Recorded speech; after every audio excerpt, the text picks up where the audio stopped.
Morning, good morning, good morning, good morning, good morning. Yes. Oh, I had a lot of work to do. I had a lot of work to do. Sorry for being late. What is going on this fine, fair morning? I saw Tank. What's going on, Bay Bay? Kentrell LeGrew. Adrian Molina. What's going on, man? Mr. Mileage. Zacharias. David Howard. What's going on, man? Mr. Gill. Good morning. Thanks the boxing fan. Eric P. What's going on? Mike Kirkland. What's going on? Don't mess with Texas.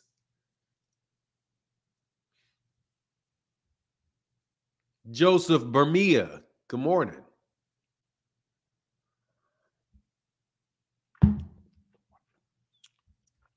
Fresh Baker. Kentrell Fanon, you seen Eddie talking to Andre Ward about Ryan took Osterine for weight cut, not for advantage?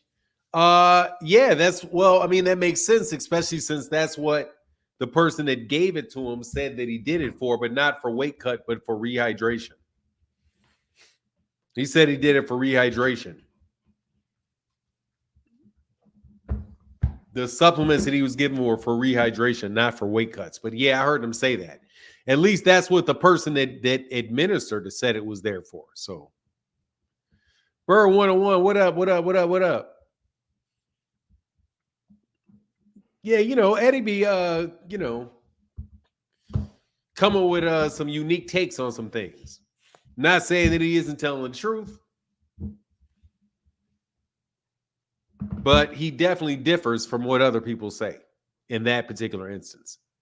Kentrell said, Fanon making show the coffee extra strong for what he got to deal with today. He'll be here. Oh, I'm coming, man. I'm here. Yeah, I ain't lying. But what's up with the rest of you? What's going on? Blacksmith Ross in the building. What's up, man?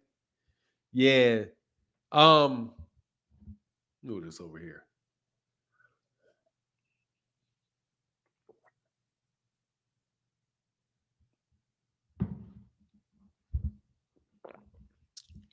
Hydrating. All right, so we're taking links from the beginning today. Devin responded to it with, why didn't Ryan make weight then? Because Ryan wasn't able to make weight. But I don't think it was for rehydration. I don't think it was for performance enhancement benefits. I think everybody's pretty much included. Fanad, can you please explain what you meant when you said Ryan cheated Devin Haney? I don't know what you're talking about, Fahim. I have no clue. Yeah, I saw that. Yeah, I saw that. Southpaw, where you at, Southpaw? Hey, tell Southpaw to come on, man. Somebody go tell Greg, come on. Let's see the fight again. Where you at, Greg? Come on, man. Let's see the fight again. I want to see it. We can do it. You can do it in Texas. Yeah, I saw that. Yeah, I saw that, man. That was hilarious. I ain't got my money on. I'm riding with Chicago, dog, just for riding with the city. Yeah, dog, it's hilarious, man. What's going on, Ralph? And I'm chiming on your evening podcast talks. They've been really interesting and informative. Fanon, I'm chiming on your evening podcast talks. They've been really interesting and informative. You talking about on MH Blackwell? I hope that's what you're talking about, dog. Please tell me you're talking about that. I'm working on that. I've chimed on your evening podcast talks. They've been really interesting and informative. So you must be talking about the MH Blackwell ones. Yeah. I just put one up earlier today.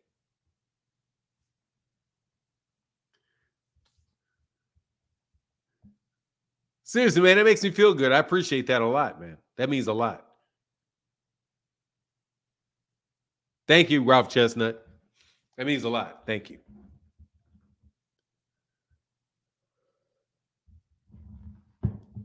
As people roll on in the building, that fight is tomorrow in the Shy. Is it? Hey, is it? Are they? When they making it? They're not making it tomorrow. Are they fighting for real? Hey, are they fighting for real? Hey, if they fighting for real, I'll go. Let me know. Let me know if they go for. I'll go. I'll go. I'll film it. The MH podcast is fire. Keep up the good work, Slew. Thank you, JQ Auditing. Thank you. Dog, I need the positive encouragement over there on that when I do those political videos. Because I just did one today about YBC Dub, the Philadelphia rapper, getting yapped. How unfortunate for that young man. But I gotta tell you, that's an interesting ass dude, bro. That's an interesting ass dude right there. I gotta tell you, man, that dude, YBC Dub, was, rest in peace. Man, rest in peace, man. Rest in peace. But man, you was starting a lot of shit. Man, he was starting a lot of stuff. That's when I have money on GHB TV. Fanon, was that the guy on the bike that got? No, I don't think it. Yeah, no, like they showed the video of the dude on the bike, but I don't really think that was him. I think that was just another video. That video looked dated. And there was 3 people in that video, according to the reports for YBC Dub. It was only 2. They're looking for 2. They're not looking for 3. They're looking for 2. They're not looking for 3.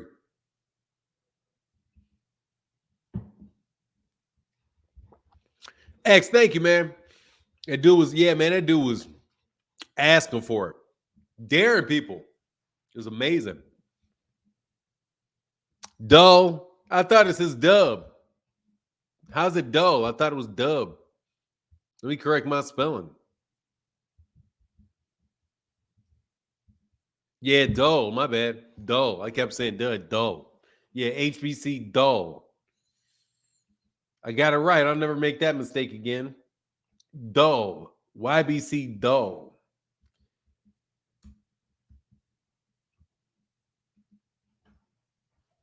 Thank you. Yeah, unfortunate. Sorry about that.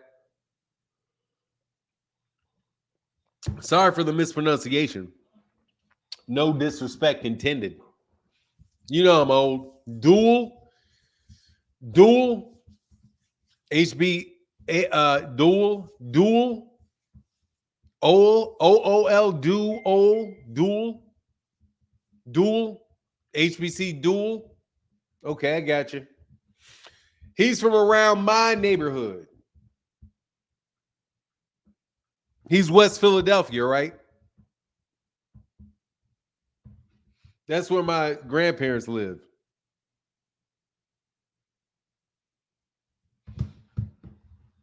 Dope, man. Okay, man. Look, man.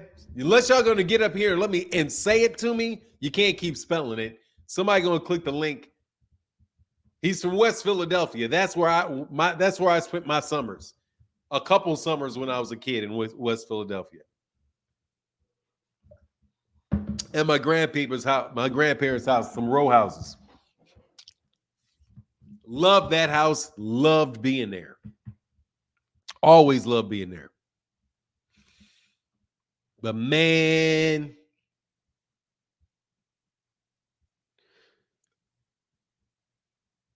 Beast, no, look.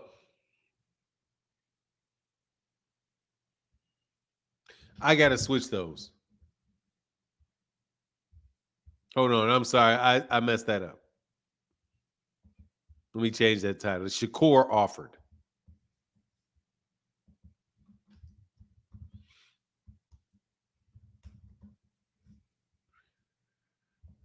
My bad. You know what? I think I got to actually go to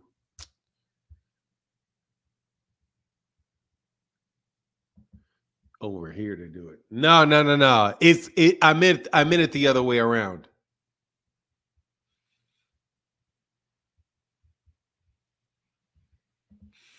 I really meant it. That's what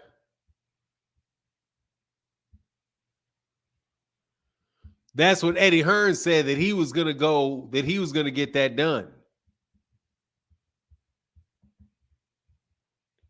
Is what he said. No, this is not made for kids. And give me 1 second. Duel.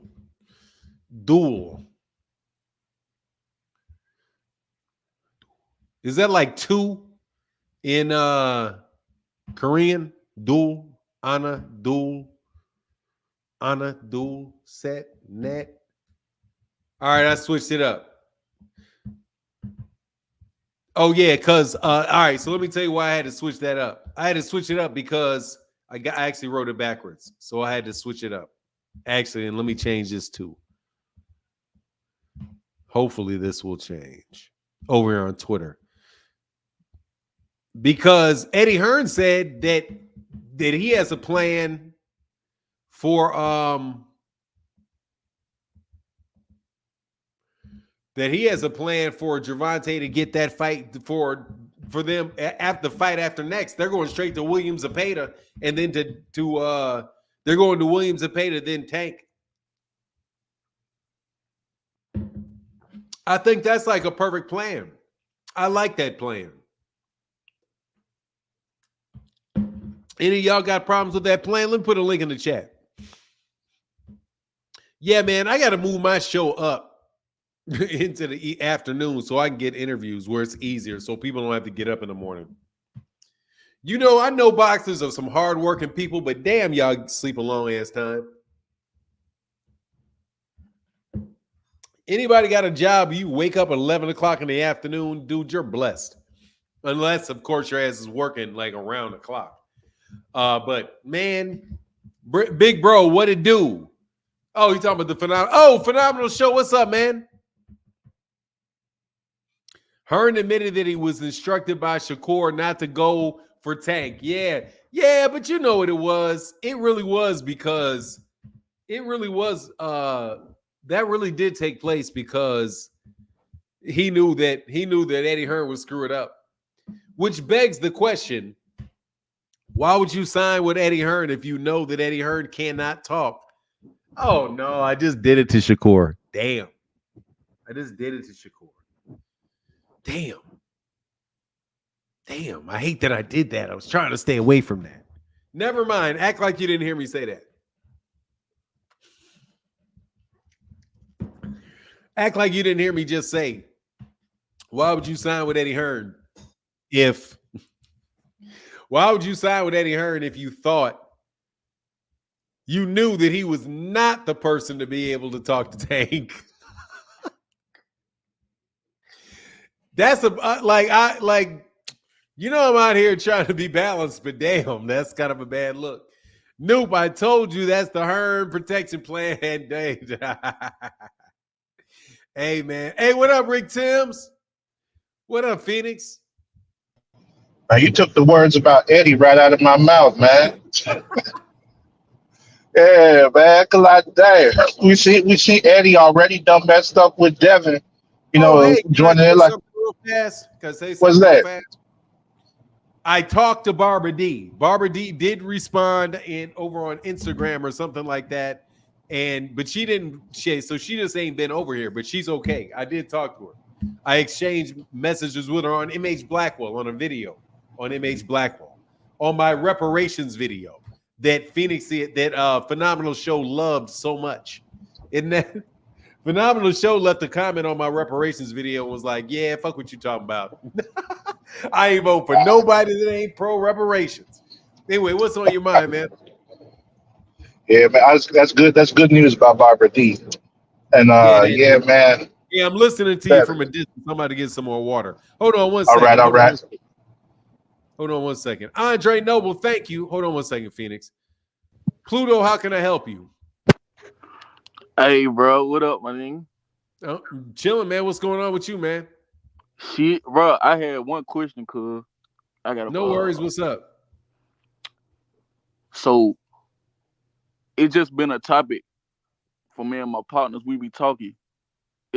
Who is your Canelo your top Mexican fighter all time? No. Who you got over Canelo? Salvador Sanchez, Julio Cesar Chavez, Senior. I think he's right there with Juan Manuel Marquez. He may be a little bit better than Juan Manuel Marquez. If you count Mexican Americans, then Oscar De La Hoya is better than him. What? Oh, you hell tripping, yeah. OG? You tripping, cuz? Oscar De La Hoya? Oscar De La Hoya is better than Canelo Alvarez. What weight class? He fought Canelo from like smoking all them, 120. He bro. fought from like 126. I think he started like 126, got all the way up to Roberto Duran is not Mexican. Roberto Duran is from Panama. Oscar De La Hoya definitely won titles at 135, 140, 147, 154, and I think he got a piece of 160. Yeah. He's a 5-division champion.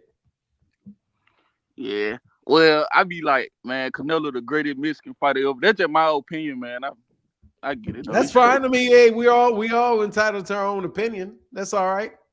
Yeah, man. I apologize for coming over your live like this, bro. I just woke up.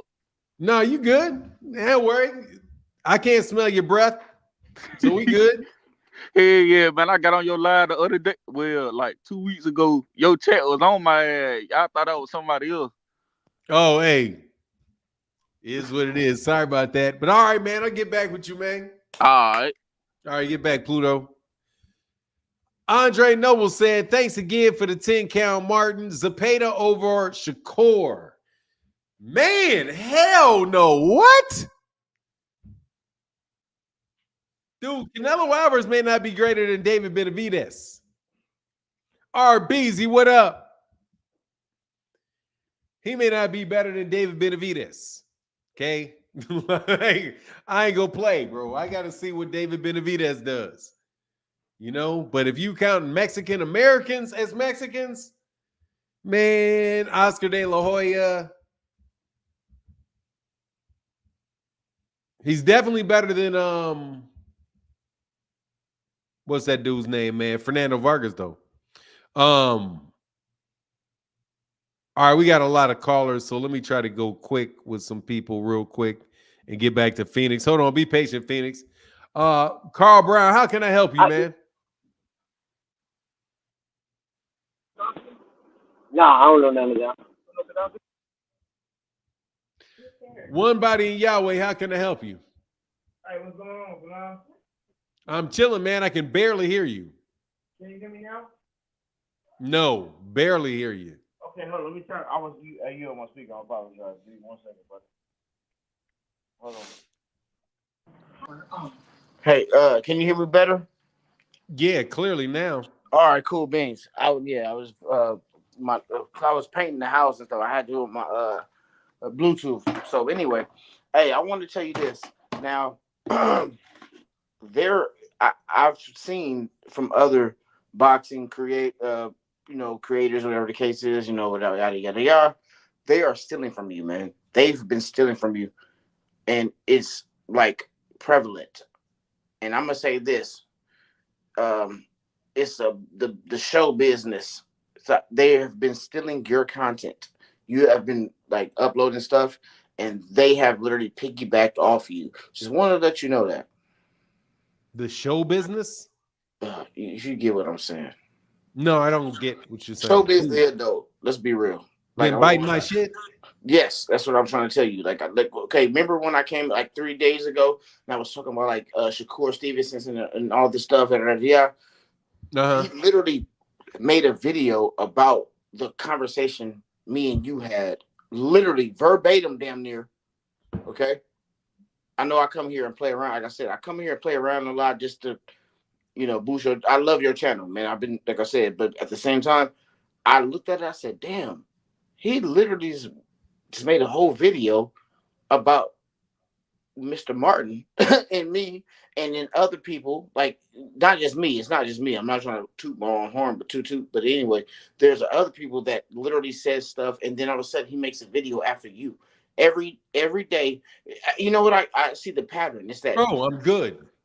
I know. I I know. know. I see the shirt. I already see you. I see you. No, this shit happens all the time, bro. It's nothing new.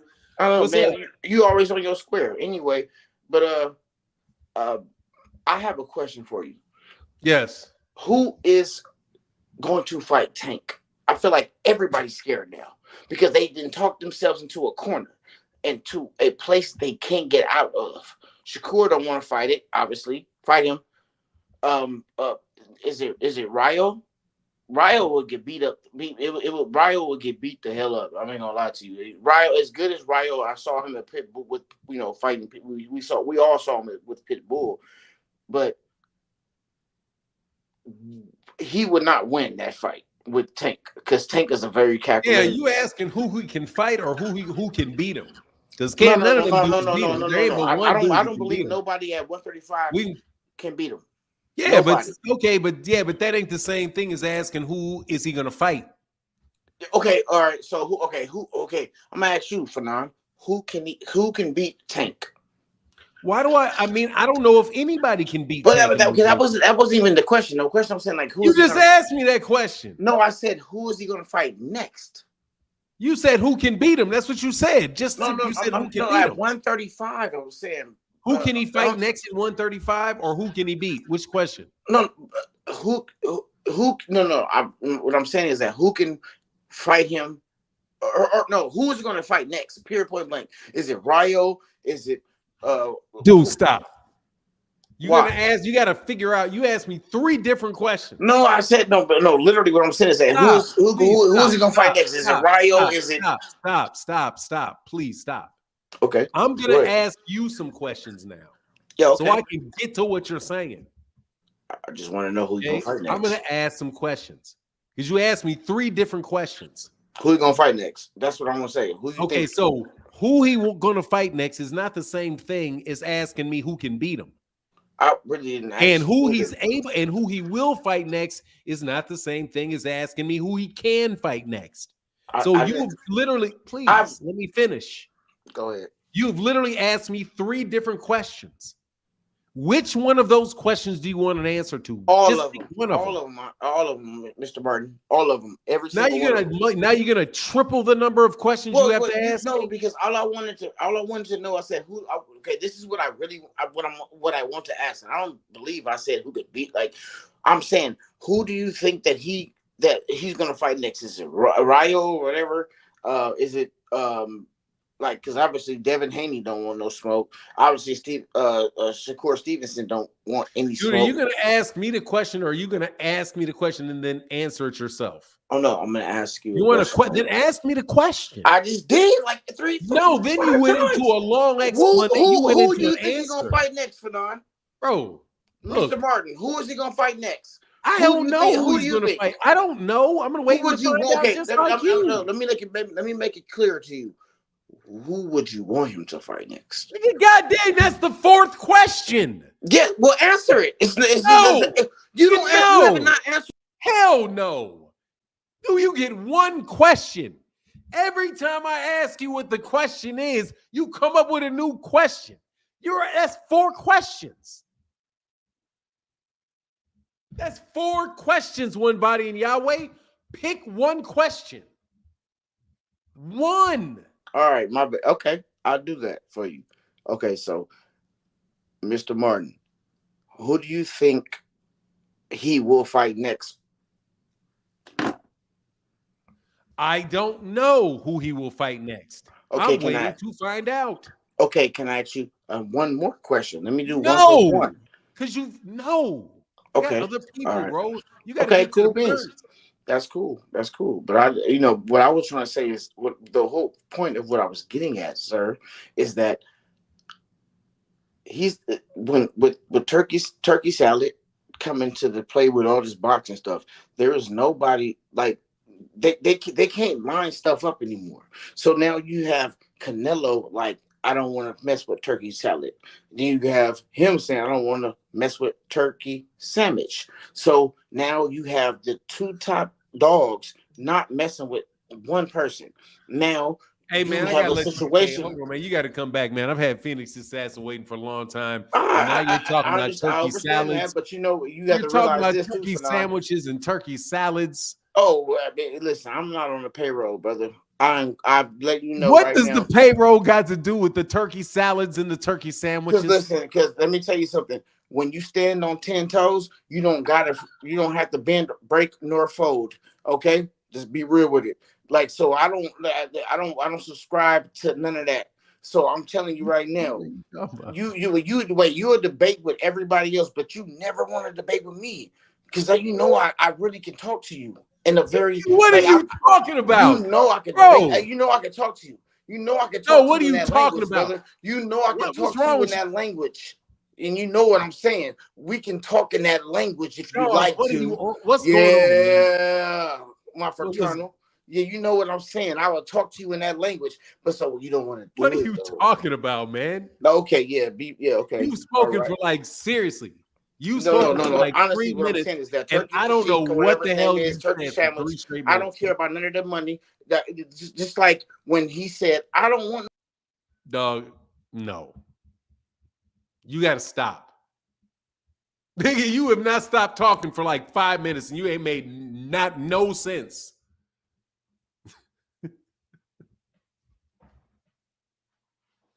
Dude, you have made no sense whatsoever, dog. Hopscotch and turkey sandwiches and salads and man, what are bubblegum festivals? What are you talking about, man? What are you talking about? Hold on, man. I had to slow down. Let me make sure. Hold on. Hey, Phoenix, you can join me. I'm sorry for keeping me back there so long. Hold on a second. All good, all good. Hey, what's up, man? Look, like I said, I just want to make the live pop, and that's it, man. I love it, man. That's all we trying to do. We trying to just make this channel explode. That's all I'm trying to do, brother. Promise you. Peace and love. That's all it is. I swear to God. Hey, sometimes when you debate and just BS, and sometimes you have to go. I see. Look, sometimes you have to go to the other side, the opposite side, just to make sure everybody recognize. You feel me? That's it. That's all it is. You hear me? I love you. You know I love you, Unc. You know I do. So, but I don't like them other scam ass channels, man. Let's be real. I don't like them other scam ass channels that piggyback off of what you do. So, in order to bring people here, I would debate you and up and down. But you know it's all love. You know it's all love, Mr. Martin. All right, I got you, man. Well, I'll get back with you one body in Yahweh. You have a wonderful day. Man, blessing, shalom to everyone in the chat. Like I said, I come in here, I make fun of a lot of things, but just like I said, I just want people to like this. So, man, hit the like, subscribe button, send that cash app, do all that. Please do that because Fanon is a real one. He is the early morning. He's it's always Hey, man, I'm going to try to get off one more time. And if it don't work, I'm shutting this fucking button you down. don't see why I'm doing it, right? I do. I'm just telling you right now. All right, I'm going to try to politely say goodbye one more time. No. If you do can't get not off say until I say goodbye so. and click It's this not damn until button, I say I'm so. throwing you off. Bro, hey, man, with you. I'll holler back at you. It was nice talking with you, bro. Come back tomorrow. All righty. Phoenix, what's up, man? Man. Oh, we. Yeah. But man, the whole situation with Eddie, it's kind of a funny one because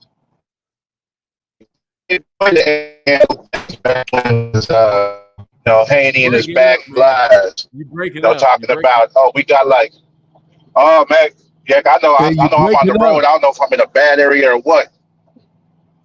You hear me now? You break. Start talking.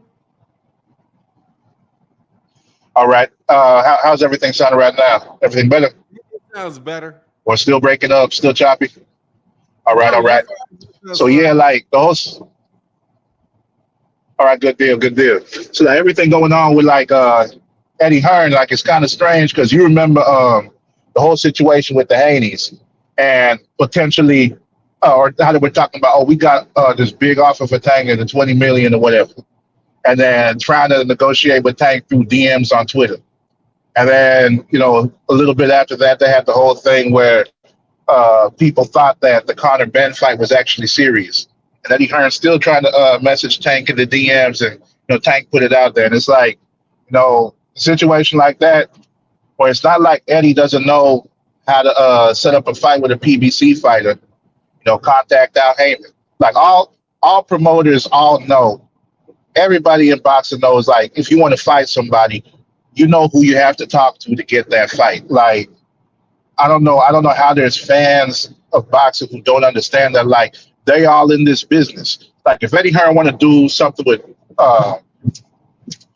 who is it? Frank Warren with Queensberry, or if you want to do something with Top Rank and Bob Arum, if you want to do something with Golden Boy and Oscar De La Hoya, or PBC and Al Heyman, like he knows who he got to contact. Like even if it's Don King.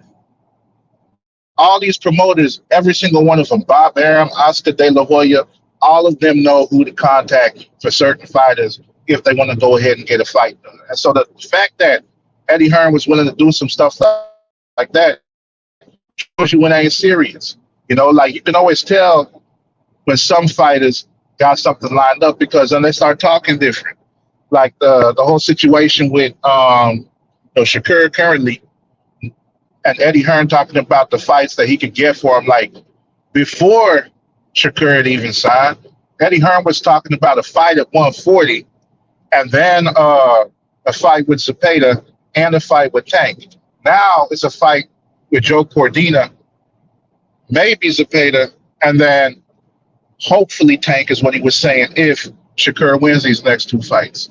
And the thing with that is Oscar been back and forth about whether or not he want to do the fight with Shakur and Zepeda, and Eddie Hearn can't guarantee that because that's Oscar's fighter. Oscar might have a change of heart. Maybe Zepeda got a change of heart. Maybe Zepeda might go a different route because he's ranked #1 for all 4 sanctioning bodies at 135, unless they've updated the rankings since the WBC ordered the mandatory for him and Shakur. So with Oscar at first saying, unless Shakur signs with Golden Boy, the Zepeda fight ain't happening. Then he turned around and say, okay, maybe I'll do it. Eddie Hearn's, promises of guaranteeing that fight, I don't see how he can do that. And then right now they're talking about it's a 2-fight deal and then hopefully a fight with Tank. Well, Cordina's #1. And if they do manage to get that Zepeda fight done, that would be #2. And then they have to figure out, okay, does the bad blood between Eddie Hearn and Tank, is that something that gets squashed so that the fight can happen? Is that something that Eddie can go ahead and, redeem himself in their eyes for? Because, and not just that, but like the fact that he had said some stuff about Tank that, about his questioning his intelligence. What was it last year that he said that? We're talking about like, Tank ain't really too bright, basically, is what it sounded like he was saying. So it's like the fact that Eddie Hearn is somewhat disparaging remarks and then, acting like he don't know Al Heyman is who you go through to try to negotiate a deal for that. I don't see how it makes sense that we could say, okay, Eddie Hearn is interested in making a fight. This makes it more likely to happen. That don't make sense. So we gotta wonder, like, okay, since it's just this 2-fight deal, is what Eddie Hearn came out and said. After these 2 fights are up, we got Cordina and then Zepeda, hopefully, unless something happens and that fight ends up not going through. What's going to happen whenever it comes time for a fight with Tank? Like I guess they said Shakur told Eddie not to go ahead and pursue that. And hopefully it's because, he's worried about Eddie messing it up and he got a different route he want to go for it. But Eddie Hearn's promises of, fights with people from other promotions is about the same as Turkey's. Turkey ain't a promoter, but he just willing to put up money for all this. Like, shoot, I don't know how people don't see the comparisons. Like, promoters can only do so much whenever it comes to fighters that are outside of their stable. And when it comes to fighters outside of the stable, there, we got to be real about, okay, how have deals been done with these guys before in the past and what happened? Like one of the things that really stands out was Ryan Garcia. The fact that he basically like twisted Oscar's arm into making the fight. And Oscar revealed on that Club Shay Shay interview that he wasn't involved with the negotiations for that fight at all. It was Ryan, his lawyers, and whoever his manager is that went through negotiations with Tank and Al Heyman. Oscar wasn't involved in negotiating at all, according to what he said in that recent interview. So, like, unless it's a deal like that where you got a fighter that wants that fight no matter what, they willing to do something like that, and their promoter is cool with it, then hey, that would be something pretty dope for Shakur to do. But at the same time, it's like I don't even know like what type of team he got or backing he got, with this semi-free agency thing he doing to be able to have that look realistic, for him to get into a fight with Tank, especially when we all know that the big point of contention is going to be the money in that fight because of the perception of Shakur's fights being boring and him not being a draw, and Tank, obviously being the other guy besides Canelo that seems to sell above average compared to everybody else. So I don't know, like this whole situation is just kind of a weird one, I guess. How does Eddie make that happen? I don't know what your thoughts are on what Eddie was saying about that, but I'd be interested to hear him. All right. Yeah, you're talking about what Eddie had to say about making the fights, those specifically with Shakur? Yeah, like with Zepeda and Tank, considering they're not with Matchroom. All right. Okay, cool. Well, let me get these super chats in and I'll do that. Yeah, for sure. All right, man. Thank you, Phoenix. Get back. Yep. Yes, sir.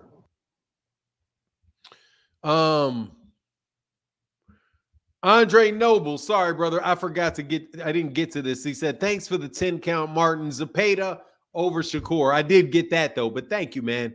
I got Shakur over Zepeda. Phenomenal Show said, wrench requests are busy. I just got that. I told you that the move to Matchroom was going to rear its ugly head for Boots Noop. Now he can't get big fights over there. Funny stuff. No, I mean, they really can't because they're surrounded. But they went and got the money. They took the Terrence Crawford route. Dean, by any means, for all the Earthmen, Mr. Martin. What's going on, Dean, by any means? Man, it's rough out there in Philadelphia, man, with y'all doing all that craziness out there, man. Man, I should have got me some more water while he was up here.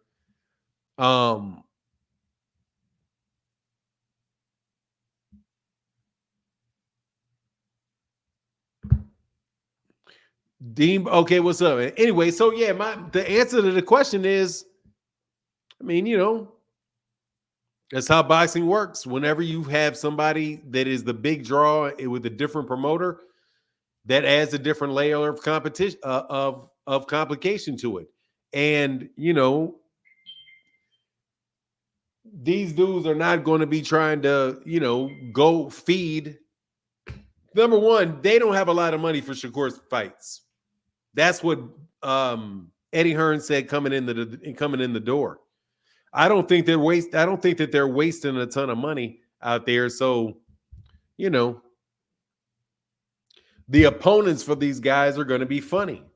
You have both Brian Norman and Amanda Stanionis saying that Eddie Hearn's offers for fights with them and Jaron Ennis were very weak offers. Hey, man, thank you, Bird 101. Thank you, man.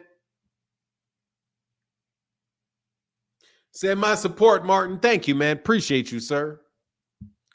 Appreciate you greatly, sir. The support is needed and appreciated. Let me put this link in the chat, man. Maybe I can get an argument with King. He can lecture me for 30 minutes today. I'm on a lot. I talk a lot on this live stream. So it's nice sometimes, man. I wish I could like King. Because this would be interesting to know, man, exactly why it is that Turki Al-Sheikh cannot buy these fights. Because if Turki Al-Sheikh was just buying fights because he just loves boxing and not to do with what the mission of He said, Fanon, don't spoil us with G-Man today. Nah, seriously, man, I'll talk to, me, I'm cheap. I'll talk to anybody. I'll talk to anybody, man, about this boxing. Eddie has turkey salad sandwich. Oh, man. I got what the dude was saying. Like, don't get me wrong. I knew what he was saying when he was doing all of that. Turkey salad, turkey sandwich.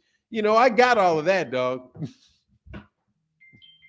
I knew exactly what he was saying. I just was wondering, like, bro, why are you trying to fast talk me and try to confuse talk me, man? Fanon, did you just say my little partner, Gary King? Yeah, Gary King Paul. Gary King Paul. Hey, thank J Slim 03. Thank you, brother. Appreciate you, man, for supporting the live stream. Much appreciated.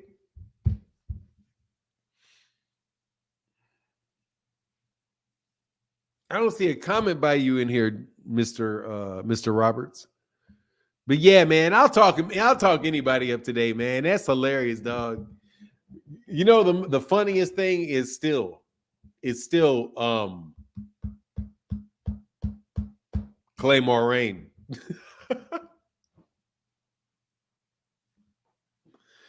Claymore Rain is still funny to me, man.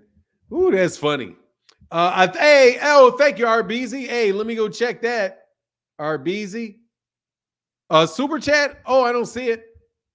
1, 2, 3. Oh, I don't see it. For some reason, it didn't show, man. Some reason it didn't show. Because the last one is Dean. Phenomenal show. Andre Noble. I see you, Sean. And Andre Noble. So we have 3 people that donated today. Those are the only ones. Those are the only ones that I see. Earthmen. For us Earthmen.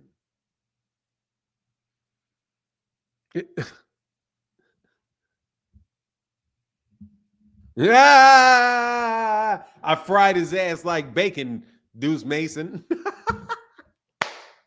I cooked his ass like bacon is what happened.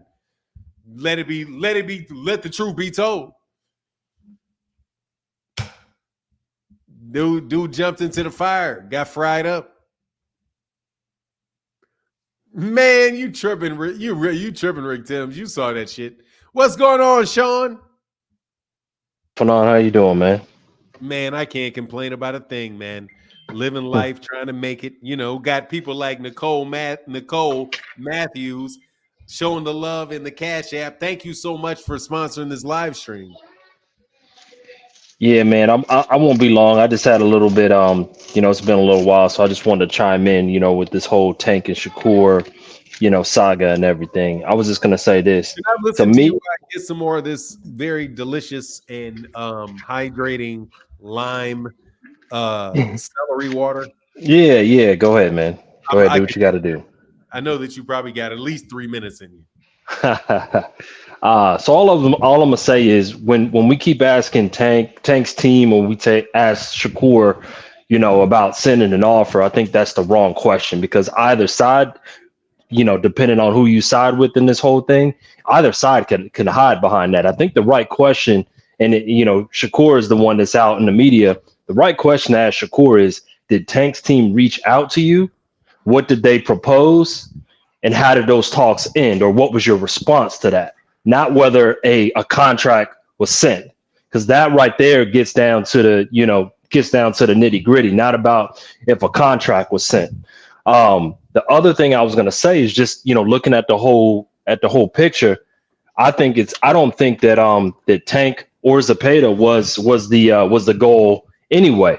I mean, we saw all these events, prior while everyone was talking about this fight, in which Shakur was right there next to Turkey, as well as next to Eddie Hearn.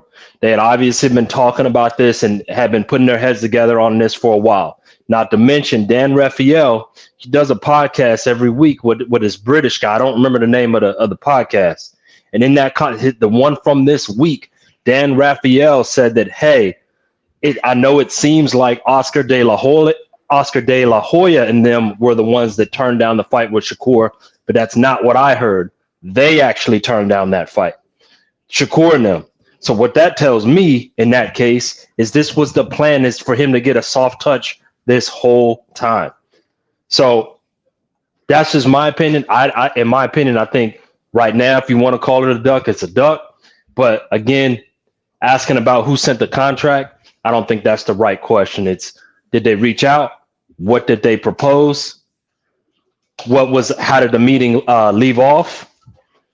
And what was your thoughts on that? Like, as to what they proposed, not whether the contract was sent, because all of them basically say the contracts are always done at the very last part after all the terms and everything have been discussed and met. So that's all I got. Yeah. After you, that's the documentation process of it. After you agree to everything, then Right. you tighten up the documentation, and then you read it and formally approve the formal version, final version of it. But yeah, all right, man. Right. Thanks, Sean. Appreciate you, brother. Yeah. Yep. No problem. I'll see you. All right, man. Get back. Peace. Yes, sir. T. Will says, salute, Fanon. Good morning, family in the chat at the real job today. Listen, that's what's up, T. Wells. I hope the business is going well. Thank you for that support, man. It's big. Thank you. Phenomenal shows that Turkey can't make a fight whenever he wants just because he's willing to pay for it. I'm glad people are starting to see that now. Yeah, that's how it works. Yeah, definitely. It's not guaranteed just because of that. And John Bowman, Fanon the GOAT, Tank versus everybody. Shout out. And by the way, man, please don't pull me into nonsense with YouTube channels. I don't know whether anybody's biting off me or not. Okay. So I just want to let you know that I do not co-sign the message that people are biting off me, because guess what? It is perfectly possible for no, I know people are biting off me, don't get me wrong.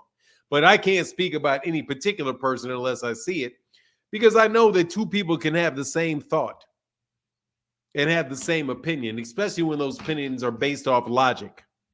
Logic will tend to narrow the amount of potential opinions that you have. At least it should, unlike frequent flyer and Hanos fans and people like that. Give me 1 second before I see you. See you, Carl Brown. Man, these politicians call me up so much. I'm not giving nobody no money. No money. Windy City Assassin said, have a good Saturday, Chi-Town. Windy City Assassin, thank you, brother. Carl Brown, how can I help you, man? Oh, what's good? What's good? But now I'm up here at the practice with my daughters, you know. But first I want to say this to you, for now. Don't worry about. I know you ain't worried about it, but don't worry about somebody biting off you. I told you the other day, it's a lot of people. Even if they biting off you, they putting respect on your name out there. So it's not like they biting off you, and then trying to make it seem like, well, I think some dudes did do that, but majority of the people, they really putting respect on your name out there, for now. Like, you really is like one of the top dudes out there. I told you this the other day. But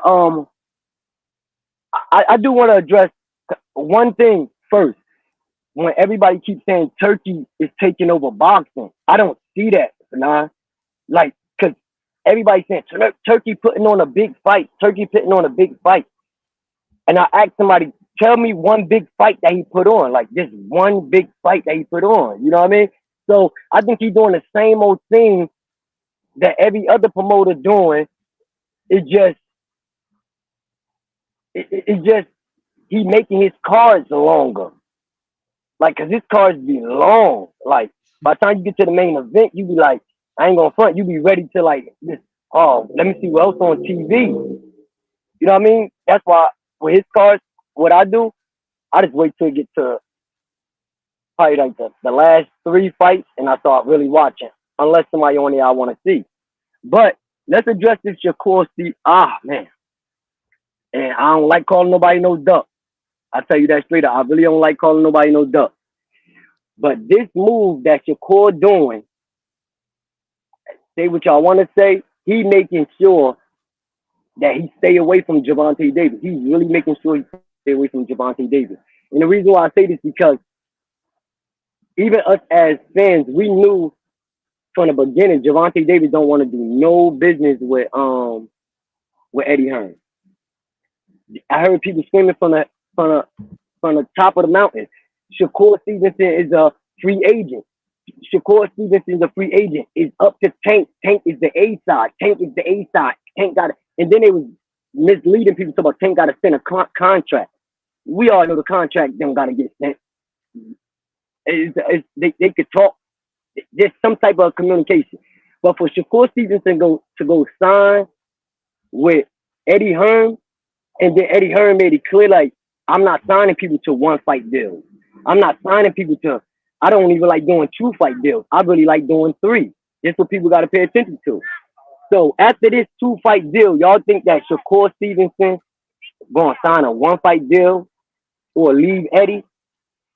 As long as he get pampered like this he getting pampered better than he was over there on Top Rank.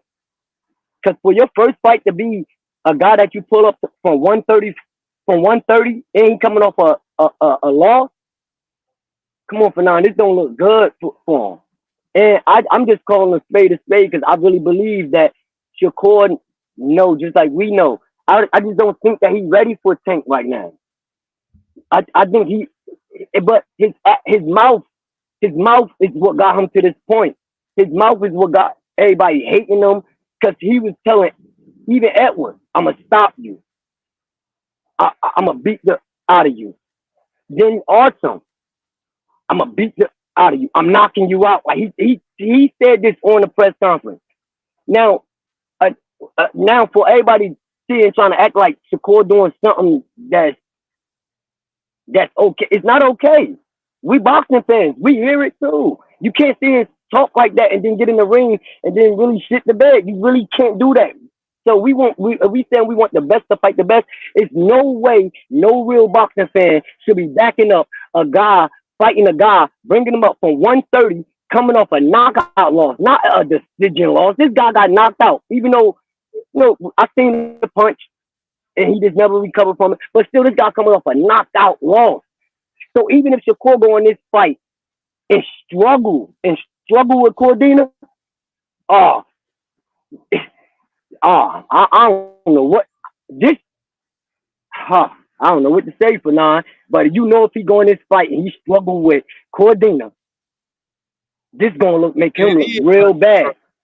He ain't about to struggle with no Cordina. For everybody, He ain't about to struggle with Cordina. I said if. We can sit here and say that right now. For now. I heard you say if. I'm not saying he is. No, I said if. And I'm telling you he ain't. I got you. I know you said if. I'm just telling you don't worry about that if. Don't worry about that if. He ain't about to struggle with Cordina. All right, do you consider Shakur Stevenson as one of the greats? What do you mean greats? As like best fighters, as one of the great fighters, like on Tank level. Like I'm saying, because we made it clear, Tank is up there. Tank is top notch. Look, I'll tell you what I think. I think he's one of the best fighters in boxing. You think so? Yeah, I do. I think so. I think he's one of the best fighters in boxing. I went back, and I think I was saying this on somebody else's channel too. I really went back and I was looking at a couple of Shakur fights. Like I noticed something that's really that separate him and Tank by a lot. Shakur don't never throw his hands on like while he moving. Shakur is fighting flat-footed. Only time he let his hands go is let somebody stop and stand. Like or unless he a count. I don't see nothing special. Like so, when everybody see that jumping out the way and he not getting touched, he don't fight like Tank. And to be honest, he don't even fight like Frank Martin. I mean, we can see him trying to say what Tank did to Frank Martin, but Frank Martin can counter off the move, could punch off the move, defense off the. Shakur is really like a flat-footed fighter to me. With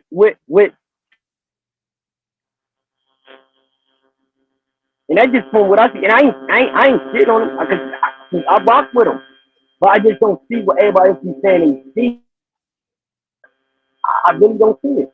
I don't see what everybody. All right, you breaking up, brother, and you're not letting me get in. Hey, you breaking up, bad man, and you're not letting me get a word in, bro.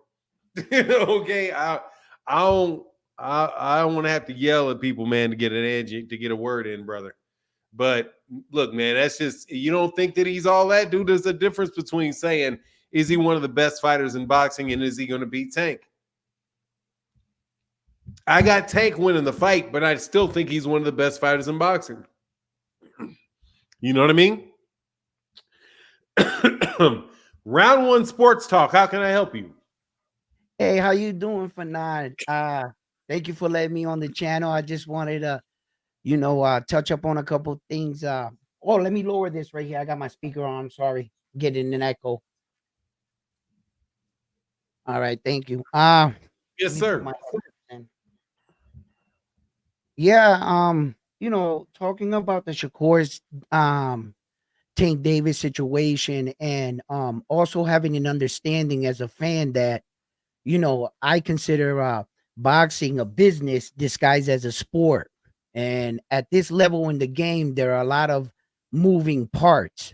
And I can understand that the confusion of boxers also attaching their names to other boxers to keep their name irrelevant in the game. I've seen that throughout boxing, like we've seen that a lot of times. But there's a strong argument for wanting these fights now, because sometimes we don't get these fights. When we had the era on the 135, when we had all the TOs and Tank Davis and the Lomas and the Four Horsemen, the Ryan Garcias, we really never got those fights. And I got to commend Ryan Garcia for stepping up and giving us some of those fights. But now here we are present day, and it seems like, there's a lot of controversy behind this fight. But make no mistake, let's not keep be confused on what's really going on in front of us. Loma was supposed to fight Tank Davis with a few key strikes and little text. He slid out the back door with very little criticism. He can come on and say, I don't choose to fight my countrymen, and people will be okay with it. Saul say, I don't fight Mexicans. But if an American fighter says, I don't want to fight my other American brother, they call him all kinds of names. Yes, they and do. It's like we're built to attack each other. And it's because of what my belief is. In American sports, we're taught to fight against each other because all we do is play against each other. In football, Americans play against Americans.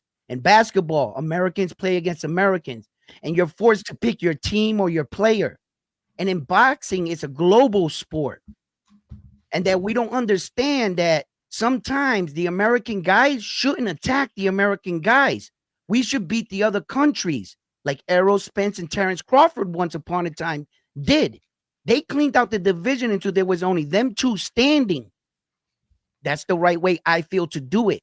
We're giving our guys, and we're also talking shit about our guys. Shakur Stevenson and Tank Davis on the same American team. They can compete against each other, yes. But when you're saying F you to one, you're saying F you to America. Just remember that. Because that's our guys competing against our guys. And as in a business aspect, we need to watch out for these pitfalls. When Loma can slide out the back door, get no criticism for this, but he can publicly say, I won't fight the other Ukrainian fighter because he's my countryman. See how they treat each other around the world? How do they view us, Americans? Probably like savages. They say, yo, we just put out a little tweak and watch them attack each other and just step back. Loma can get Tank Davis to do his dirty work, and we can vouch for it, unwillingly not suspecting what's really going on. By the time Loma fights Tank, he had defeated Shakur, knocked him out the way. He could come in, pull an upset, and walk off with 3 belts. He got the American to knock off the American. And in history, let's just be honest. What beats a black American fighter? Another black American fighter. Yep. Well, thank you, sir. Appreciate you, man. Thank you, round one. Yeah, I appreciate you. I appreciate your feedback. Get back with you, man. Peace. Absolutely. Thank you. All right, man. Anytime. T. Orlando, you are one hating ass son of a gun, dog. Phoenix the Assassin said, for great content and funeral. Hey, no, seriously, though, man. I appreciate that, man. That was good. I appreciate that. That was an interesting perspective. For great content and funeral arrangements for Shakur's career, if he can't at least knock down Cordina. Also, people think Tank was, also, people should think Tank was invited out by the Olympic team. How likely was his team to work a deal before his return? Unlikely. T. Orlando is not worth noticing. T. Orlando is not worth noticing. What can I say? T. Orlando is not worth noticing. I do notice him, but I always feel like I'm losing money when I do it. When I notice what T. Orlando's saying. First of all, dog, I've been told y'all. I've been told you who the most influential was. It's the kid.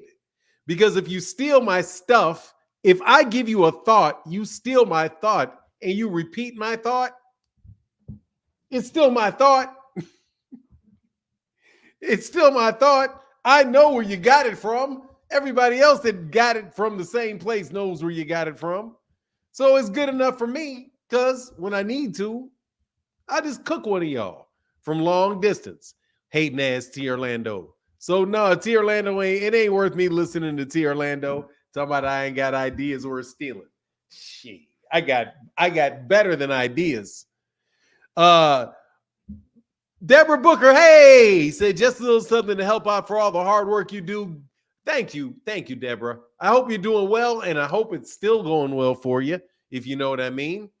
Just a little something to help out for all the hard work you do. God bless. Thank you so much, Deborah Booker.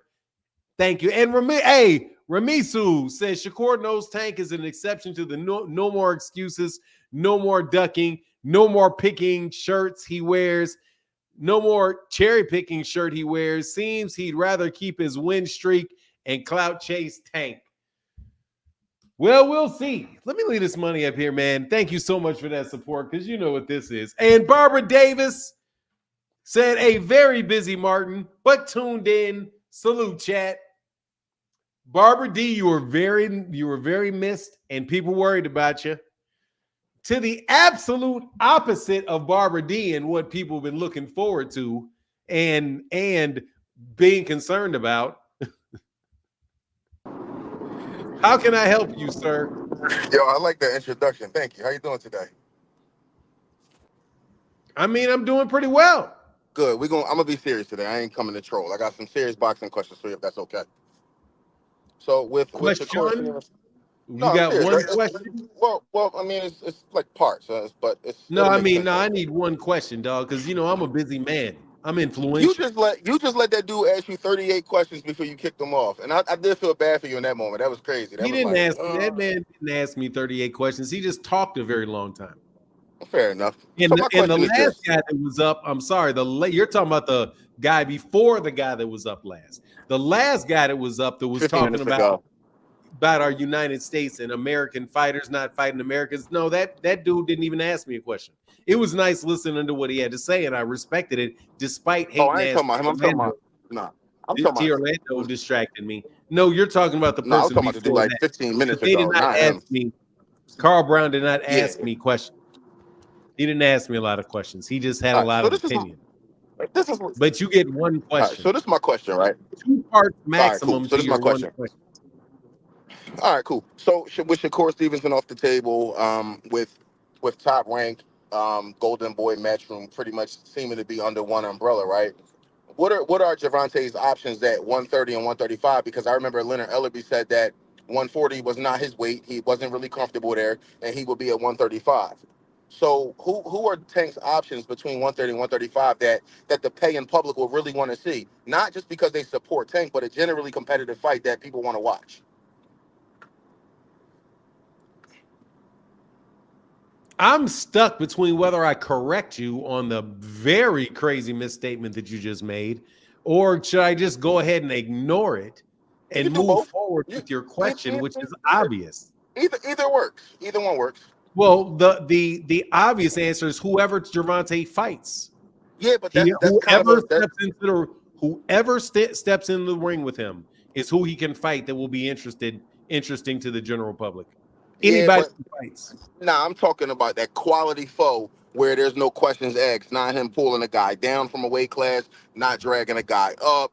I'm talking about a real quality, because I don't think there's many 50-50 fights with Tank. I think the only 50-50 fight is probably Shakur, and I'd say him and Devin 60-40 in favor of Tank. But I'm talking about a close fight where you like, damn, like Tank could actually lose this one.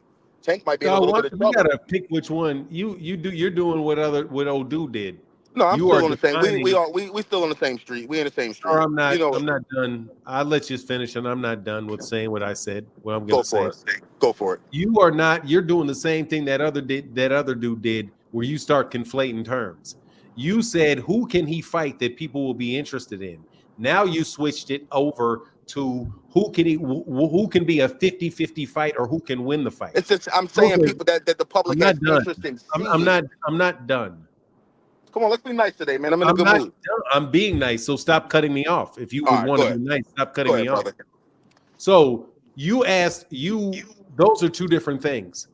So he can fight somebody that can be a draw or people want to see, and that person still not be able to beat him. There may not be a 50-50 fight for Terrence Crawford in all of boxing until he gets to 168. That doesn't mean that there's nobody that he can fight that is acceptable. Those are two different things. So I'm asking because I'm not done. So I'm going to ask you, which one of the questions do you want me to answer? Do you want me to answer the question about A, who can he fight that is better, that can beat him, or B, who do I want to see him fight that I think people will pay to see him fight? I'm not saying who do I want to see that can beat him, because the person who I think could beat him is unavailable. Shakur Stevens is fighting Joe Cardina. So I'm saying, okay, what's next and what's under the PBC stable that people really want to see? I'm not talking Now you about added another thing in there. You said what, now the PBC stable? I said that in my initial question, Fanon. No, you didn't. I guess I did. I said with okay, well, everybody. then let me go back to your original statement and fix the flaw in your original statement. The flaw in your original statement was when you said the flaw in your original statement that I decided not to address and just answer the question as if I didn't hear it. You said that Matchroom, Golden Boy, and Top Rank are all under one umbrella. No, they're not.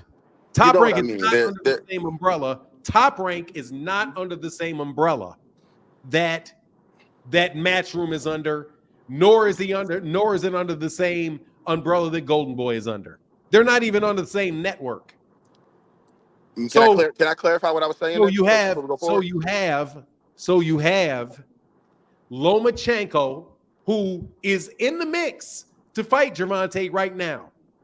He said he wouldn't fight before the end of the year, so it may be February.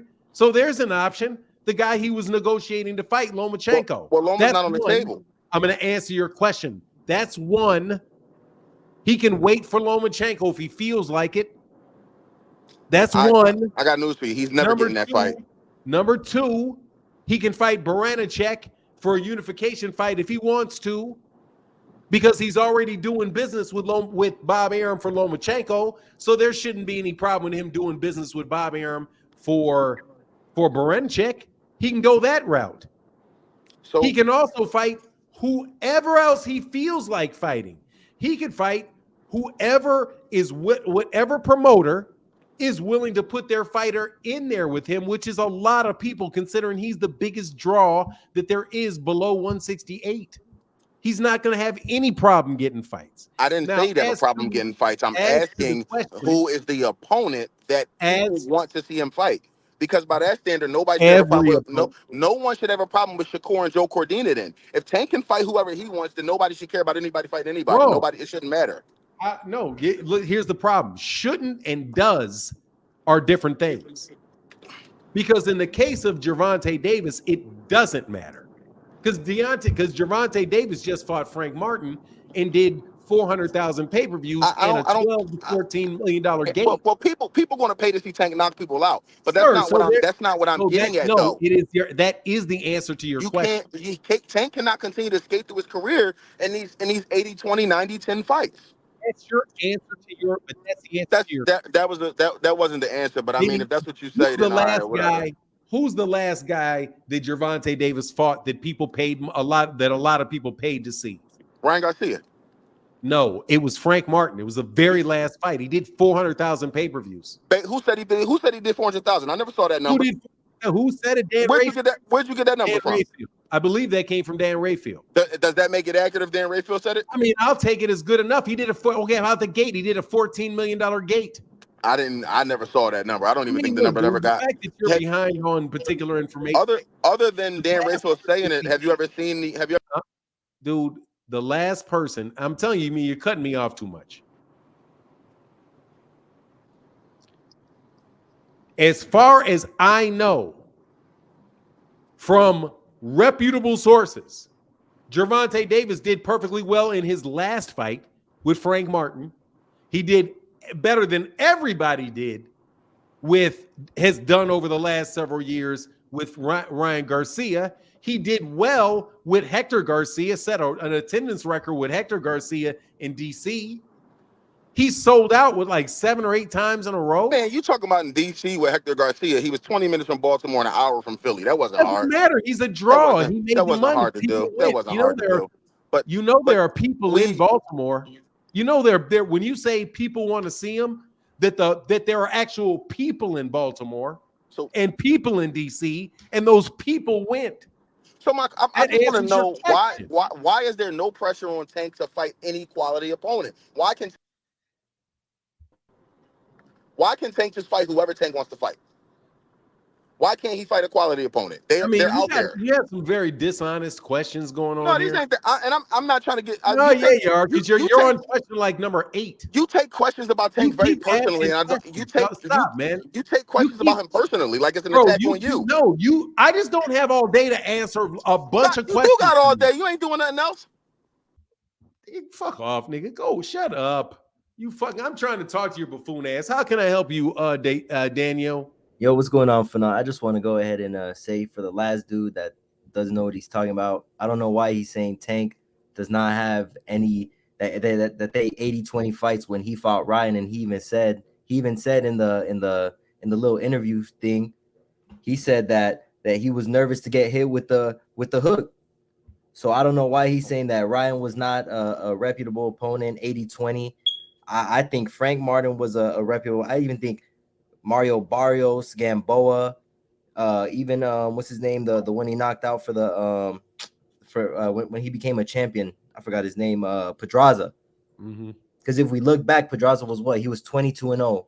So for him to say that, I mean, I don't think people care at this point. People just want to see a knockout, and I think even Paulie has even said it. I've even heard some of the other greats say, "Oh, we just want to see Tank fight." So for him to go off and say that he's not fighting reputable opponents, he just hates Tank, and he's probably a Devin lover. That's all I gotta say. You have a good one, Fana. All right, man. Peace. Nah, he's just a fan. He's just a fan. That's all it is. Shakur tweeted out and said, Cordina ain't seen this level before, so it better match up with his fighting in the ring. Fair enough. I can live with that one. Big Kafka, how can I help you? Good morning or good afternoon, brother. How you doing, man? It seems like my. Well, you know what I want to know? Go ahead. Why do you young men ask me how am I doing and never give me an opportunity to answer? Well, I usually do, but I mean, I was. But how about you just do?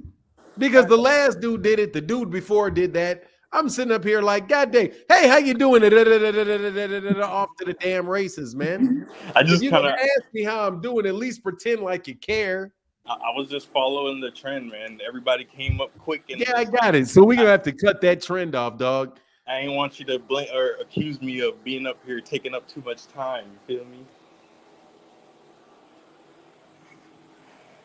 How you doing, Fanon? How you doing on this Saturday morning, afternoon? I'm talking to a lot of kids. Wow. Good thing I you don't on know the if phone. you guys know this. You know how you want to with a call me grown man. OG? You know how you want to call me OG all the time? You know Yeah, you OG. I mean, you got a gray beard with a lot of Oh, how about experience. you just let me answer the question? I'm going to explain to you how I feel. Go ahead. OG, because you see, like you said, my gray beard, and you're like, oh, he's older. Do you know what the equivalent of that is for me listening to y'all dumbasses? You don't know shit and you act like little kids. You're still half kids. But no, why am I catching all these strays for these past? Because you know better. You know better than to say hello to somebody and not let the man answer you when you say it. It comes You're off absolutely like correct, and I you usually don't do. care. I was just You're raised better than that. You're You're raised absolutely better right. than that. Let me tell you, dude, I did a video. Y'all don't think this affects the kid. It does. I was listening to this video about, I did a video today over on MH Blackwell about, what is his name? Again, I keep killing it. YBC Dull. This rapper that got killed Yeah, in Philly. the Philly dude. Yeah, because he was digging up graves and crazy. Yeah. And you know what I thought? This is crazy. I went up and told my wife. I was like, man, this is crazy. What happened? And she was like, oh, that's so sad. That's so sad. That shit is not. That shit was. I seen that shit come in the moment he got on the white man's interview. The Adam 22 guy. He got on his interview and died like 2 days later. Yeah, you're not good at listening.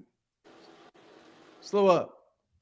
So what I thought was, that's not how I feel. I mean, it is a shame that it happened, but looking at what it did, I was like, is this dude? What kind of shit is this?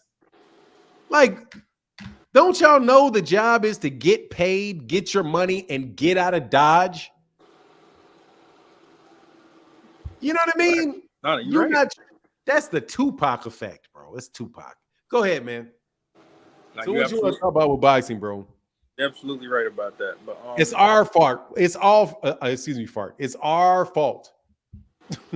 It's our fault that we did that to y'all, man. I want to go find people my age that daddied y'all. Had y'all crazy. Go ahead, man. Anybody saying that's a tragedy, like knowing what that man did, like that it was bound to happen sooner or later. It just happened sooner for him. But anyways, what I really wanted to talk about was it's crazy how these Shakur fans are so upset because when it comes to Tank, he can make any fight an amazing show, and all these people have so much faith in Tank getting exposed. Every fight, there's a new story about how this guy might do it and how this guy might do that. People were bigging up Frank Martin, talking about, oh, he might finally be the one to do this to Tank and actually affect Tank and blah, blah, blah. And talking about how it's a 50-50 fight and da-da-da-da-da. And people that actually know what's going on, they looking like, yeah, 50-50, right? Okay. But then when it actually happens and it's not 50-50, now it's, oh, he doesn't have any quality opponents. He doesn't fight anybody. But they were just bigging up this guy. They were just literally talking about how he has a chance. Like, I don't understand that logic. It's confusing to me. And also, Tank at this point can, if someone has a track record, right, of constantly putting on great shows, constantly doing amazing gates, constantly like putting on spectacular performances, the man can fight anybody he fucking wants, bro. Get over it. He can fight my granddaddy. Motherfuckers is gonna pay and watch that fight. I'm sorry if I'm cussing too much, Phenom, but You are cussing too much. It's crazy when these people complain about that. It's like he put in the work. He earned that. He earned that right. Get over it. Tell your favorite fighter to earn the right. Stop bigging people up before they get to where they need to go. Like, that's y'all problem. They want to put these people on a pedestal before it's too early. They about ready to end Brian Norman's career, throwing this man to the wolves. Like, the man is not ready for Boots. But people want to, fight Boots. Fight Boots. It's a duck if you don't fight Boots right now. You just heard this man tell you that Boots whipped his ass 4 times in sparring.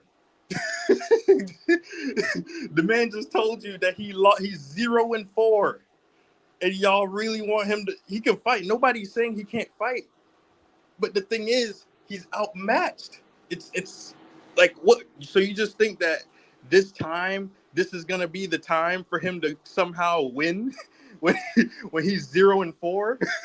Like I just don't get that logic. So my point is, they need to let these people grow, because they about to do the same thing to Abdullah Mason. They about to do the same thing to the only person I think is going to survive that is Keyshawn Davis, because I think he's actually a dog. And whenever Bob Arum gets tired of him and tries to throw him to the wolves and expect him to lose, Keyshawn Davis going to pull something out of his ass. But the rest of them, they not really like that, man. They let them kids grow. Like, this shit is insane. But yeah, that's all I got for now. Hey, thank you, man. Thank you, thanks you, Big Kafka. Appreciate you, man. Thank you. PDW's sister's daddy. I got to see your face, man. I can't let you on without seeing your face. Okay, I got you. Give me 1 second. Phenomenal Show said, know that now that Tank's, you can cover your face. You don't see. I've seen it now. You're good.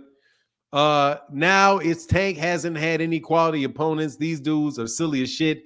It ain't Tank's fault that he had much better that he's that much better than his opponents. Yeah, that's the logic, man. You want to blame somebody for being better. Like, you can be, if you are what if there is no 50-50 matchups with a fighter? If you're the number one fighter in the world, there are no 50-50 matchups with you. You're better than everybody. Hey, Lamar, Aikens, thank you so much. That I'm not trying to bring down the show, but this morning, RIP to my little brother. Oh, I'm sorry, man. Jamar Aikens, who passed away this week from cancer at age 42. I got him listening to your show a year ago while driving his work truck. Oh, man. Hey, man, rest in peace. We're going to give a 10 count to Jamar Aikens. And, man, I'm so sorry for your loss, LeVar.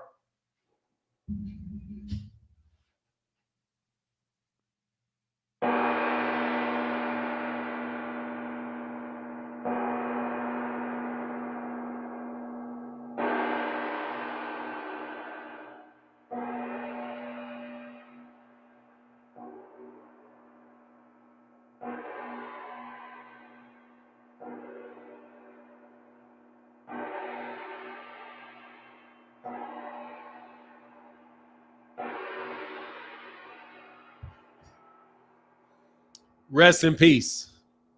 And once again, very sorry for your loss. PDW sister's daddy, how can I help you? Yes, sir. Just to piggyback off what he talking about. Yeah, Tank could do what he want to, bro. Like, Tank, just like Canelo could do what he want to. Like, these people, they say he could duck Benavidez, he could duck. Tank ain't gonna duck nobody, period. But if the money right, dude got the contract right, everything gonna go the way how it go. Look at Shakur. Shakur knew he could have signed a contract with PBC and went over there and go fought Tank, but he didn't. He needed to build back up what he lost. He lost the fans. He lost the even. Shakur just lost, period. He just lost all around the way aboard. So, in order for anybody who won't try to put their bread up with Tank or try to make a negotiation with Tank, sign, they got to go off of Tank terms. And if it don't go that way, Tank probably ain't gonna sign no contract. Oh, probably not. You there still? Dang. Yeah, I'm still here. And another thing to piggyback off what he was talking about, Ryan and Frank Martin and all these other dudes. We don't know the real gate numbers. We don't know the real gate numbers. Everybody be fucking up these gate numbers. But I know for a fact that Ryan got a bigger fan base than Frank Martin.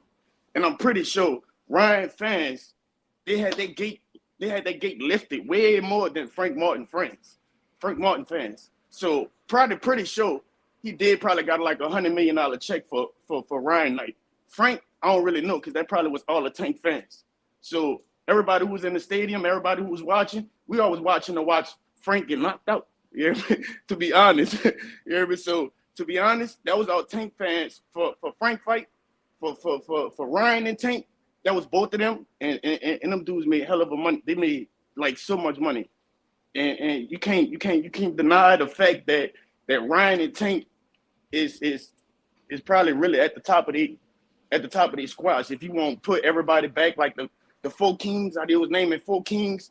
If you want to look back at that list, Ryan and Tank is really the only two probably like still at the top of that list. Shakur dead, his career he gotta pick it up unless it's gonna be dead. And Devin killed Ryan's career, so we don't know if he ever even know. Devin killed Ryan's career? No, Ryan killed Devin's career. Oh, okay, yeah, my bad. I heard that backwards. Yeah, you heard that big backwards. No, even with the Osterine situation, like I don't know, bro. If the man, even Eddie Hearn said the man tried to come in there and try to lose weight, and he didn't lose weight. He sent Scooter in there, and Scooter did what he did. I guess gave him some supplements and left him to dry like that. But hey, we all got to deal with it. We all go through some shit like that. But to be honest, I'm still on Ryan's side. Fuck, I don't really think the Osterine played the big difference because Devin couldn't stay away from that left hook. No, he really couldn't. Man, he was addicted to that left hook. Once he got hit in the first round with that left hook, Devin was shook from there. So if Osterine do that, like Ryan would have been hitting him with that same left hook, first round, second round, third round, fourth. Ryan chilled out. Ryan wasn't even in 100% shape. You could tell, like when I watch, Ryan is one of my fighters up there. But son, when you watch Ryan fights, Ryan got a left hook that people don't see, and you can even like who he fought, the Venezuela guy, Ryan hit him with a left hook so quick, like dude ain't even see it. The referees they just thought he fell. Like so, even Tank knew. Tank came in the fight like, man, that dude had me nervous. Like I'm seeing views and clips and dude knocking people out, like flat out. Man, Ryan left hook is that's him. Ryan left hook is him. Like, and Devin couldn't stay away from it. So if they do a rematch, to be honest, I'm looking at the same thing. Devin is not gonna stay away from that left hook. And then Ryan got a right hand too. So people just be thinking he got a left hook. Ryan hit hard with that straight right hand. That's how he set his left hook up. With that right hand. So people gotta understand it. I know casual boxing fans, they just be looking and seeing and just be trying to know what's going on. But you really gotta do your homework and pay attention to these fighters. Like they do 1-2-1s and 1-3-5s and set up body shots. Man, them dudes be setting up different stuff, and they just be looking at a left hook. That left hook came with a right hand before that too. Yeah, all right. Well, appreciate you, man. Thank you, PDW Sisters Daddy. That's a mouthful, You have bro. a beautiful one. All right, man. Hold on, look. Here go my babies right here. Oh, hey. Are you you in New Orleans? No, I'm in LA right now. Oh, no. Hey, where you from? Look at her. I'm from New Orleans. You got it right. Oh, look at that. Okay. All right, hey, say it to your baby. All right, man. All right, you have a beautiful one. Thank you. Yes, sir.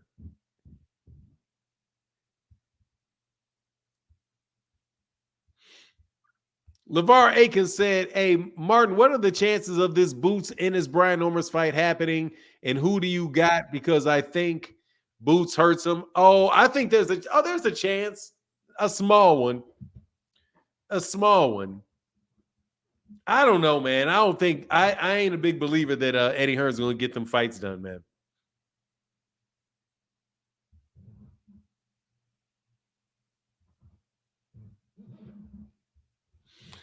No, I never capped for Kerr.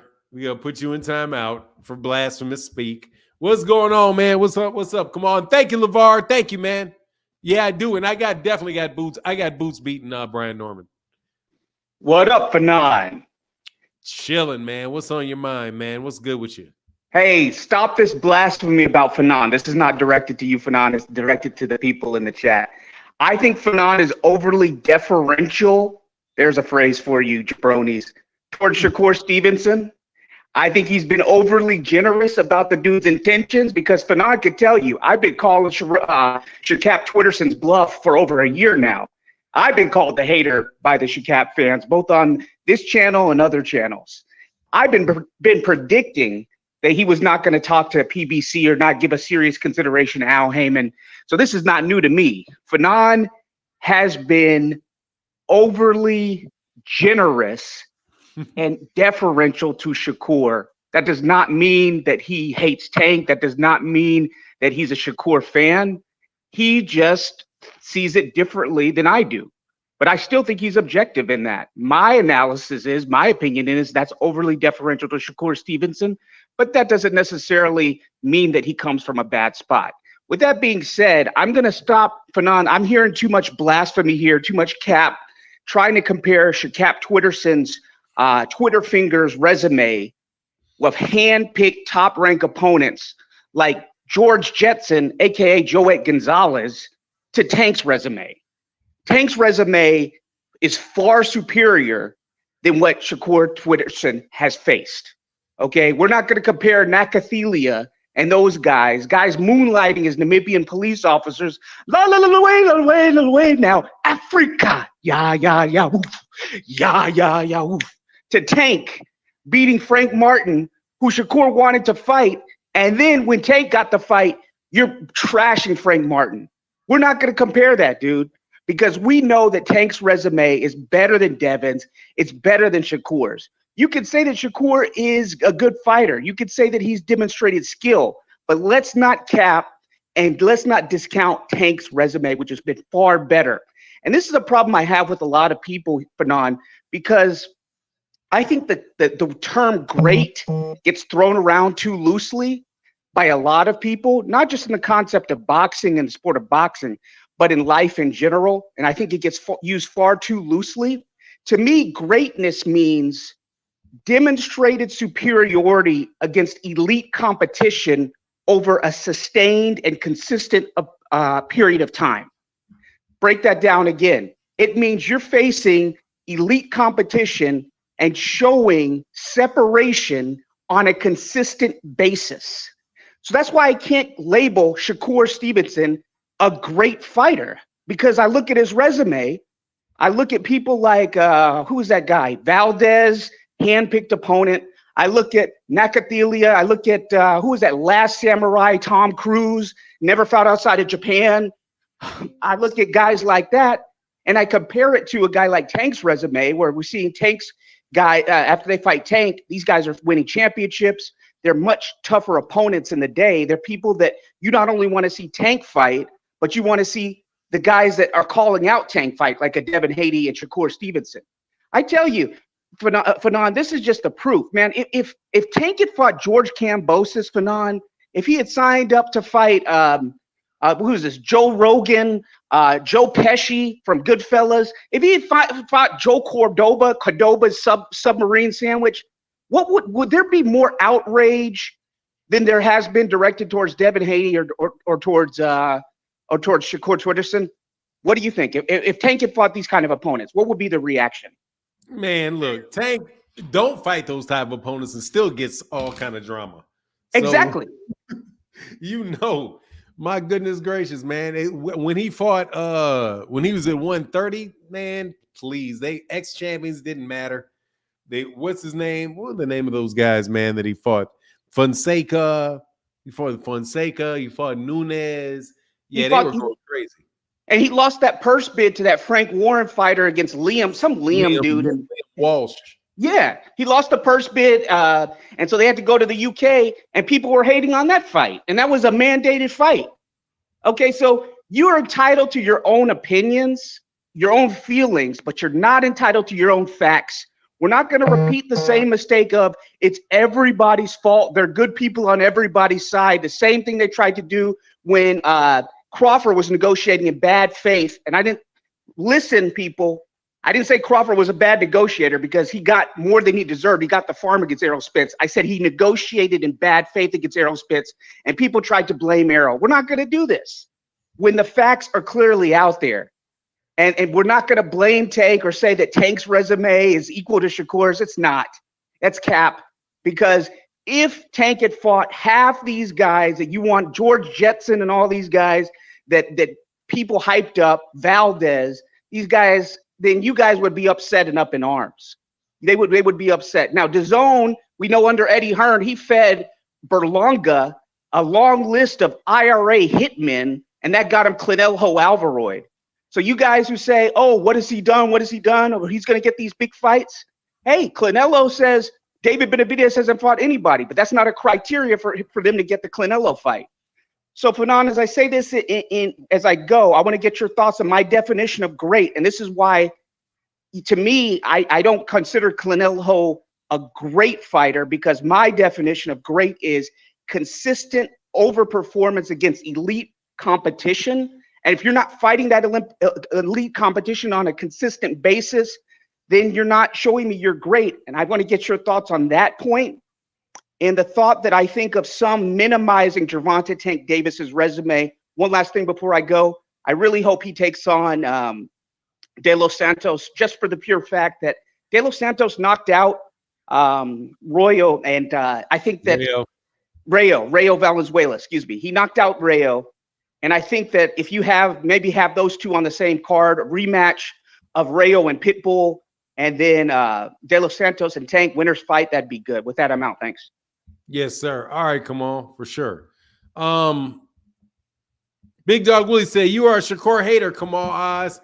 To be honest, yeah, he been on Shakur's neck for a while, man, saying that I'm overly. Look, I don't know, man. I think Shakur's a great fighter. I've been in Namibia. It's a beautiful country.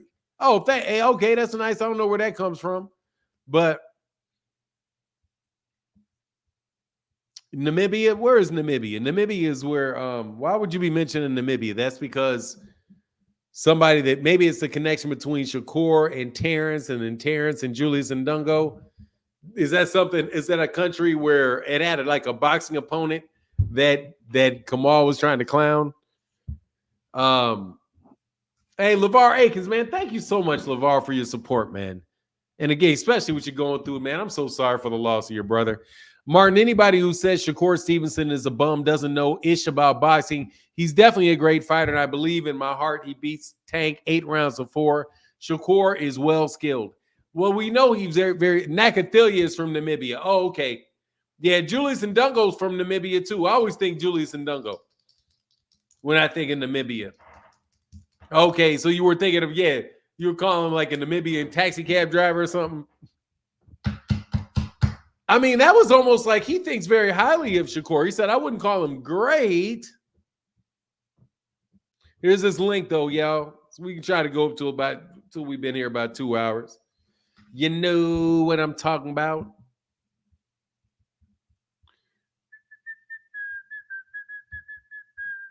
One second.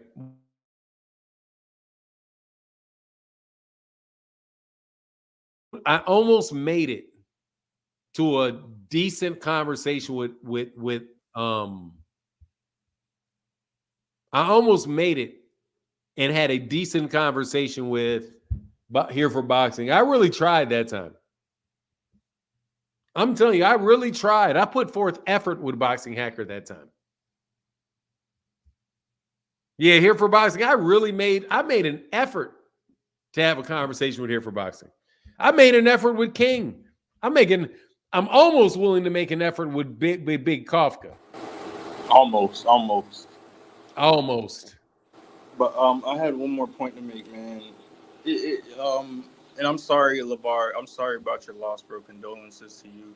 But one thing that I've noticed about the Shakur fans is when they talk about how they think Shakur is going to win the fight, they're speaking with emotions. They're not even bringing up, like, when Phoenix had this whole rant and he had every kind of like evidence to back up everything he was saying about how Tank is going to whoop this man's ass and how there's no competition between the two and how he has the better IQ, how he has shown time and time again he can get himself out of sticky situations, how his brain works in that ring in real time, not even in between rounds, in real time. And it's like these Shakur fans simply just say, I just know in my heart. I just know in my heart Shakur can win. Like, that's literally their only argument, Fanon. It's just that they know in their heart that Shakur, like, what else? Like, what can he do? Tell me something, like, please. That's it, though. Like, can the Shakur fan have a legitimate argument with evidence and reason about why they think he can actually beat him without talking about what they believe in their freaking heart?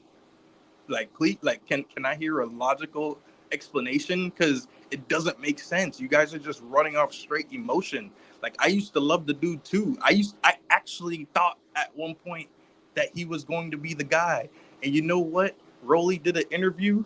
And he said when he said that man will put you to sleep outside the ring, like that shit had like I was just like, wow. It opened my eyes. From that point on, I started realizing that Shakur fooled me. He had me fooled. All that debauchery at 126 and 130, hyping himself up, having people thinking he's that guy. Like, man, don't nobody give a damn about no 126, fam. Come unify at 135. Beat somebody. Like, even if he, like, if Shakur unifies, he overachieved in my eyes. If he unifies at 135, he overachieved. Because I really don't think he could do shit in that division, honestly. You know he's already unified, right? He has 2 belts at 135? No, at 130 though. I'm talking about 35 though. I know what he did at 30. I'm saying if he unifies at 35, he's overachieved in my book. Okay, fair enough. Appreciate you. Here's Phoenix the Assassin to say something to you. No, Phoenix the Assassin, y'all both take. I'm sorry. Yeah, I could bounce right. Yeah, man. Y'all are did now. We can't have the double. Phoenix gonna hype me up. He gonna give me more ideas. But go ahead, Fanon. Yeah, that's really all I have to say. All right, appreciate you. Thank you, Big Kafka. Yes, sir. And I know in my heart. I just know in my heart.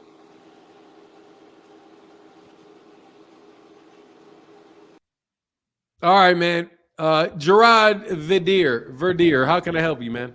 What's up, Fanon? I'm good, man. How are you? Doing all right. Taking the drive. Just wanted to chat a little bit. The Shakur haters. Dude talking about unification. Tank never unified. Like, he been at 135 how long? He just got a belt. And also, I just wanted to chime in on he's had a belt for 5 years. And at 135, an interim or a real official belt? Unofficial, the same belt he has now, he's had for 5 years. It's a real belt. Oh, I thought he just got emailed that belt this year when Devin vacated. Why would you think that? But I may be wrong. But I just want to chat on the Cordina. Like, people don't know Cordina is a 2-time champ.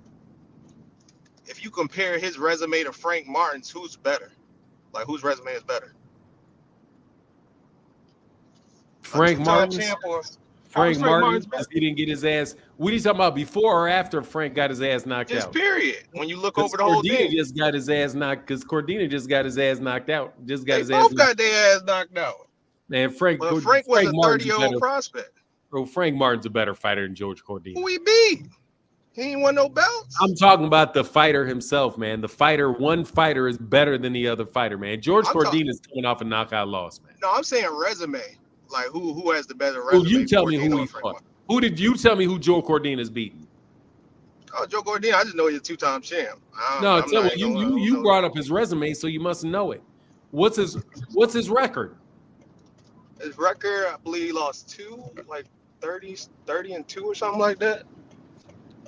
Dude, he's 17. He was 17. 17-1, my bad. 17-1, yeah. That's a little bit off, bro. But you don't know anybody you fought? Can you name anybody? No, I don't know too much. No, I don't know too much. I know Shakur was him was supposed to fight at 130. So let me be very, very clear. Nobody that he has fought is as good as Michelle Rivera, who Frank Martin beat. None. And that's including the dude that knocked his ass out, Anthony Kakasi. But to see, bro, you said that, but you didn't even know who the dude fought, man. I find that, I find that interesting that you asked me, who did he fight, but you don't know who Joe Cordina fought. I'm just saying a 2-time champ looks better on your resume than a 30-year-old prospect. Joe Cordina was a what? No, Frank is a 30-year-old prospect and Cordina is a 2-time champ. Like, that's a big difference. Is he a two-time champ? Yeah, look it up. I'm looking at it. Where was this? He's a one-time champ. He's only lost. He has the IBF. He won the IBF against Ogawa, who sucks. Then he beat a guy named Rakhimov. Then he fought Edward Vasquez. Those were all for the IBF belt. And then he got knocked out by in his last fight. Where's this other? I mean, are you saying because he won the British Boxing Board of Control's British lightweight title? I Bro, mean, you don't I know think a lot about George. Dog, you don't know a lot about George Cordina, do you? Nah, I really don't. I'm not gonna lie. Yeah, there you go. Besides All the right, box, man. I'll holler back at you, man. All right, bro. Man. Watch out, man.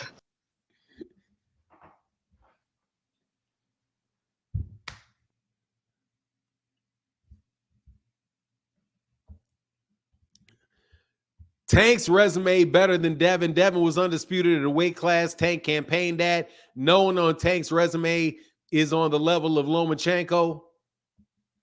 Well, Tank has somebody on his resume that beat up Devin. His resume. Kamal said, watch the straw man. I never said Shakur is a bum or bad. I said he does not fit my definition of great. Yeah, definitely. You were actually very, you sounded actually like you appreciated his skill set there for a second. Come on. When you said he's not really great, I was like, dude, even to talk about being great is a huge compliment. My definition is consistent separation against good and elite competition. Thoughts? My thoughts are that he is a very, very good fighter, bro. And I think he has had separation. I don't think anybody's come close to beating Shakur. I think he's separated himself from everybody he's fought. I don't think anybody's come close to beating Shakur. He's had some fights where he had to stink it up, but he separated himself. That's what I think. But I can see your point of view. Big Dog Willie said, Tank maniacs are now quoting Rolly. Wow. Retardation. Hey, Keith Nolan says, God bless. A good day and God bless to you. I'm a little distracted with the family this morning. Thank you, Keith Nolan. But I wanted to still support, man. You're just the best. Salute to you, sir. I need to put your name in these videos, Keith Nolan. I got you now. I asked for boxing. I just say Tank ain't worried about the smoke. If Shakur wants it, he should get it. True.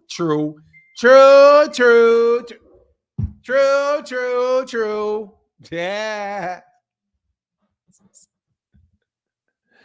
Little man is still funny to me.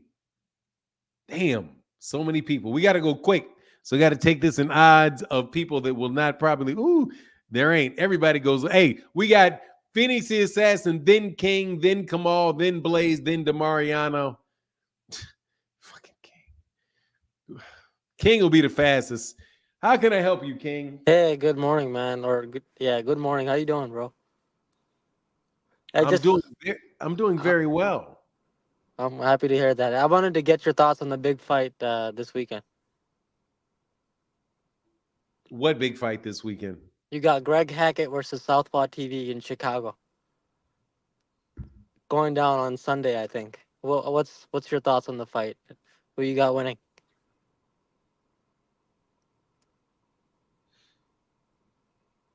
Are you going to say something? Who do you have winning in that fight? Who are you going for? Dude, I don't hear that shit you talking about. I heard that they got a boxing match coming up tomorrow. Phoenix Assassin, how can I help you, man? Yo. I was going to touch on this topic of resumes. Hear me okay? Yeah, it sounded like you broke up a second. Okay. I think I got it squared away. But yeah, like this topic of resumes, like people be looking at things in an odd way. See, the thing with Tank is that, like, for example, the Frank Martin thing, that 30-year-old prospect, people don't even know what the hell a prospect is. Frank Martin is ranked number 2 by the WBA. You're not ranked. All right, got you. You're not ranked as a contender when you're a prospect. When you're a prospect, that's when you're doing the 4, 6, and 8-round fights, like before you even get up to 10-round fights. Now then you work your way up to a contender. And after that, you're either a champion or a contender when you fight them 12-round fights and you're ranked in the top 10 for a sanctioning body. You can't say somebody ranked in the top 10 as a prospect as in they just starting off. That's just dumb.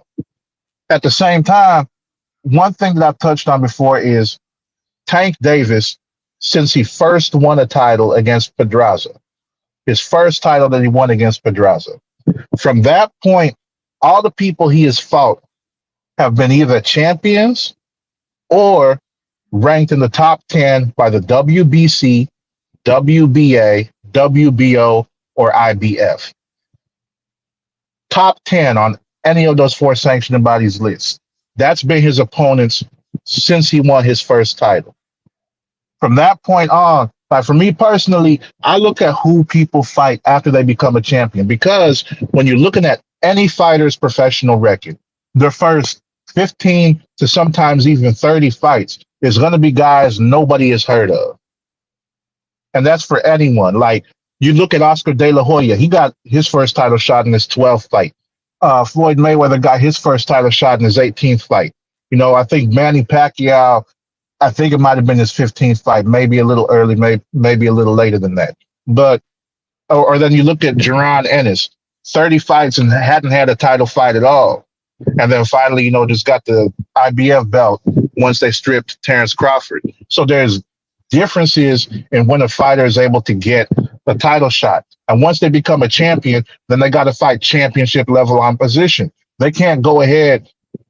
I mean, this is a rare instance like with Shakur, where he's actually making a title defense against the guy ranked number 13 when you got all those other ones above him. Joe Cordina's ranked 13 at 135. That's a rare exception. Or if it's a situation where step-aside money is paid, in Devin's situation where they have to have Sandor Martin step aside to fight Ryan Garcia. These things are important, right? So when you're looking at Tank specifically, you know, I know the last guy wanted to say, you know, Tank didn't unify at 135. Who was unifying at 135 besides Lomachenko? That was the only reason Lomachenko moved up to 135 in the first place, was to fight for the belts and become undisputed, because he wasn't able to get fights with the other champions at 130. Bob Arum had an interview with ESPN where he talked about that. So Lomachenko wasn't fighting anybody unless it was for a belt. That's the bottom baseline right there. 18 months, he got 3 of the belts until he ended up getting stripped by the WBC for that weird thing they did with the mandatory tournament before calling it off and shit. When you look at fighters and their resumes, belts matter to a certain extent, and who they fight matters to a certain extent. Here's an example of belts not mattering. Carlos Baldomir, when Zab Judah was still on top at 147, just became undisputed champion. He lost to Carlos Baldomir. Baldomir, coming in as the B side, didn't want to put up that money that the sanctioning bodies would ask for. So he didn't get the belts even though he won. That's what broke up all the belts at 147 until Bud and Spence just fought last year.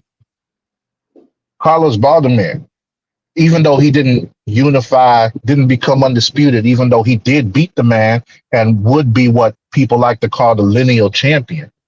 Okay, so does that mean that we don't give him credit for that because he didn't have the belts? Or, you know, do we say he wasn't a great fighter? Do we say it was an accident that he beat Zab Judah? What do we say about that? Because he didn't unify or nothing, right? Floyd Mayweather then went and beat both Baldomir and Zab Judah immediately after. And again, he didn't become undisputed since the belts were broke up. So what do we say about that? How much does undisputed really mean when you're actually looking at the circumstances? It's not like a lot of people don't really look at everything going on in weight classes that in depth. They just pay attention to what people are saying on YouTube, pay attention to what people are saying on Twitter. They don't check no rankings. They don't look at what the sanctioning bodies are saying. They don't look at any of the rules, don't know who mandatories are, don't know what belts are actually there, don't know anything other than what they're pulling in from social media. And then want to get upset when people say something that don't line up with what they believe. Like people got to actually be paying attention to this. And if you actually do, and that's why whenever different rules are brought up or certain situations come into play, then you're getting upset because you didn't know and your worldview on it is kind of shattered at that point. So going forward, like for me personally, because all of my free time is like boxing. Whether I'm at the gym, whether I'm working with one of the fighters that's asking me to train them, whether I'm going through sparring footage with people, or even if I'm just chilling at home and watching old fights on TV. Like a lot of my free time is spent just watching boxing, looking at the rankings, going over the rules, thinking about what potential fights is coming up. I don't know how many other people do that, but I could tell that it's not a high number of people because it got some people who be confused about the basic difference between a prospect and a contender. That stuff is just absurd to me. Like right now you could say Jake Paul is a prospect. He ain't fighting for no titles right now. He ain't even up close enough to be considered, a title opponent yet. He's a prospect. He's working his way up. Yeah, he's making money because he has a fan base that he brought over from his YouTube and Disney Channel days, but he is still a prospect right now. So he's fighting who he's supposed to fight. And like I said before, any professional fighter, you're looking at the guys that they started fighting off with is guys who had a record like 34 wins and 27 losses, or they might have no wins and 32 losses. It's people who are considered journeymen. But that's what I got for you for now. All right, man. Get back, Phoenix. Yes, sir. Come on, what up, man? Hey, come on, real quick. Oh, no, I got that. Come on, you're on mute. Fanon, can you hear me now? Now I can. Yeah, Fanon, read the second part of my definition of great. I didn't say that you can't show separation. I said it's against what I consider elite or very good competition. So yes, Shakur has showed separation, but Bumlufkin showed separation when he was fighting English barristers and breaking their ribs. But did I consider Bumlufkin to be a great fighter when he was going through the remains of middleweight after Kelly Pavlik, after Winky Wright, and after Sergio Martinez were pretty much done? That is the second part of my definition, Fanon. Hold on. Maybe you miswrote your definition because your definition right here on this absolutely beautiful yellow super chat, thank you, sir, says my definition is consistent separation against good and elite. You didn't say great. You said good and elite. So all you got to be is good. That's a low bar. Good. I meant very good. You're right. You're right. Then, all I can do is off what you're right. I missed the adverb. Very. Okay. Sorry. I accept your apologies. My bad. I'll admit when I'm wrong. Okay. So that is my definition. So yes, you can be Butterbean knocking out a bunch of Glass Joes. You can be on these top ranked specials knocking out dudes. But I have a question of against who? As Teddy Atlas used to say, he got banned from ESPN about Bumlufkin. Against who? Against who? And then this guy who comes in there and says that Frank Martin is a 30-year-old prospect. Fanon, Jackson Marinez is better than anybody that Shakur beat. Okay, he beat a doped-up little Michelle Aruli Rivera. That guy's better than Joe Cordoba, who's making subs, okay? So when you regurgitate these things, and to piggyback off what Phoenix the Assassin said, when you regurgitate talking points from corporate media and Twitter, this guy's clearly not taking into account the fact that certain promotional companies have certain sanctioning bodies or divisions on lockdown. So Cordoba is in there fighting UK level competition and a little bit above those guys, and he has a quicker access to a title because of the landscape of the division and the politics that matter. You, as a top-ranked fighter, you pretty much have access to the WBO because Paco says if you are a Bob Arum fighter, you're going to get a WBO ranking that's going to put you high enough to get a title. And if you're not, we're going to invent a top-ranked fighter. We're going to create one to be your competition because he is owned by the WBO and he's owned by Top Rank. So you can't just regurgitate these talking points. Frank Martin is a 30-year-old prospect, but you can't tell me who the hell Joe Cordoba has beat when Joe Rogan would knock his ass out, when Joe Pesci would knock his ass out, when dementia Joe Biden would knock his ass out. So people are regurgitating talking points and they have no idea what a resume is. They have no idea who Michelle Ali Rivera was. They have no idea that Errol Spence put Frank Martin through the ringer of tough fight after tough fight. They have no idea that Jackson Marinez, people thought he was robbed against Rolly Romero, and then Frank Martin immediately beat him. So when you're telling me about somebody being a quote-unquote 1- and 2-time champion, well, guess what, guys?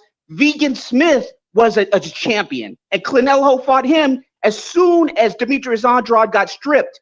And he was the worst champion in all of boxing. And there were guys who were not champions, who never got the opportunity because of politics. So that is my definition. And again, I couldn't. Box Phoenix, the assassin, stole my thunder because he's a dictionary. He's an almanac. That guy's brilliant. He knows more about boxing than I never will. So I'm piggybacking off a lot of his points. But again, I don't hate Shakur, as Fanon said. What I don't like about Shakur is that he overpromises and he underdelivers and he talks trash about other fighters and he becomes a hypocrite. You don't go and you don't trash Frank Martin and you follow that up with fighting his leftovers, and then you follow it up with fighting a guy who got gifted a top 15 ranking. Fanon, you check your emails. I sent you the WBC yesterday, the WBC updated top 15 at 135. The only person that I am confident Cordina could beat in that top 15 is Abdullayev, who Devin Haney beat years ago. Those are my points. And people are using corporate media talking points, things on Twitter, and they have no idea about hand-picked opponents. They have no idea about things that I was saying about Jared Big Baby Anderson and why he wasn't the goods. I want to get your thoughts on that, Fanon, and my definition of great, because I've told you about great, and I've been honest. Tank should not fight. He should not fight El Rayo. El Rayo needs to rematch Pitbull Cruz. He's earned it. Pitbull Cruz has earned it. I want to see the De Los Santos fight. With that, I'm out. I want to get your thoughts. Thanks. All right, man, for sure. That's a lot to give thoughts about. But let me let these couple callers in. I'll get about the WBC rankings. What's going on, Blaze? Peace, brother. How you doing this morning? I'm well, and I can hear you. Okay, most definitely. Oh yeah, my thoughts as we talking about Tank and Shakur. I agree with the last caller. I think I really like Shakur. I really think Shakur is a generational talent, but I really think he gets in the way by the things that he says and the things that he say. For me, I don't really keep up with social media and the tweets, right? But the things that he literally says, about other boxers and the things that he literally just said in the ring, like, here's my thing. He fought Artem. He was fighting Artem. It was clearly a mismatch. I think this was the same competition Frank Martin had. I think Frank Martin had a hard fight with Artem before he fought Tank. He clearly decisively beat Artem, but the problem was, like, in the early rounds, at the end of the round, he's pounding his gloves like, I'm going to stop him, not listening to his trainer in the corner, trying to give him the blueprint to really put on a better performance. And he gassed out in the mid rounds and couldn't put him away and couldn't do what he said he would do. Like, if he didn't talk as much and just handled his business, I think people would like him more. I still think he's a generational talent. And I think, he's young and Tank's relatively young in the sense of they still had an opportunity to etch out how great they are within the sport. And so, we all want to see the particular fight. So, that's pretty much my opinion is like, all the criticism that we got towards Shakur has, at least a good 5 more years of great boxing in him. And he has the opportunity to do something great and fight the highest level of competition. And right now, the highest level of competition for him is Tank. And that's why we all want to see it. And with that, I'm complete. Appreciate you having me on the show, brother. All right, man. Get back, brother. Take care. Yes, sir. I always like hearing what's going on, DeMariano. You were What's very going patient. on? What's going on, Fanon? Yeah, yeah. Hey, real quick though. Hey, man, thank you, Blaze. I appreciate you, brother. Thank you for your 2 cents, man. Go ahead, DeMariano. I'm sorry. Yeah, I don't want to sound redundant, but how you doing today, man? Man, I'm doing well. Can't complain. Talking this boxing on the Saturday, almost afternoon. Roger that. Roger that. We That's keep good. pushing, Shout out Kamal Oz and Phoenix the Assassin, man. But yeah, I had called in, man, because no one was speaking on the fact about the Frank Martin being a prospect thing, and then Phoenix came on, and then Kamal Oz, and yeah, I just don't want to sound redundant, but and then I didn't want to just leave the chat and have you thinking like, dang, what happened to DeMariano? So I just stayed in here. You know what I mean? I just want to say what's up. But yeah, I totally agree. That dude was out of pocket, man. Frank Martin, he was highly ranked in every belt organization. And when you fight for a championship, man, that automatically makes you a contender, man. So I don't know what that dude talking about. He need to get in touch with boxing because he coming from left field with that, man. But that's all I gotta say. You know, man. Appreciate you, man. I just wanted to shout out two of my favorites, callers, Kamal Oz and Phoenix. You know what I mean? And yeah, and I'm out. All right, man. Get back to Mariano. Peace. Yes, sir. Peace. Man. Yes, sir. Yes, sir. Yes, sir. Yes, sir. Well, look, man, I am going to get up out of here, man. Y'all have a wonderful day. I try to do 2 hours on Saturday. This has been a lot of fun. Y'all have a wonderful day. Boxing Hacker didn't want no smoke today. And with that, I am out. Deuces.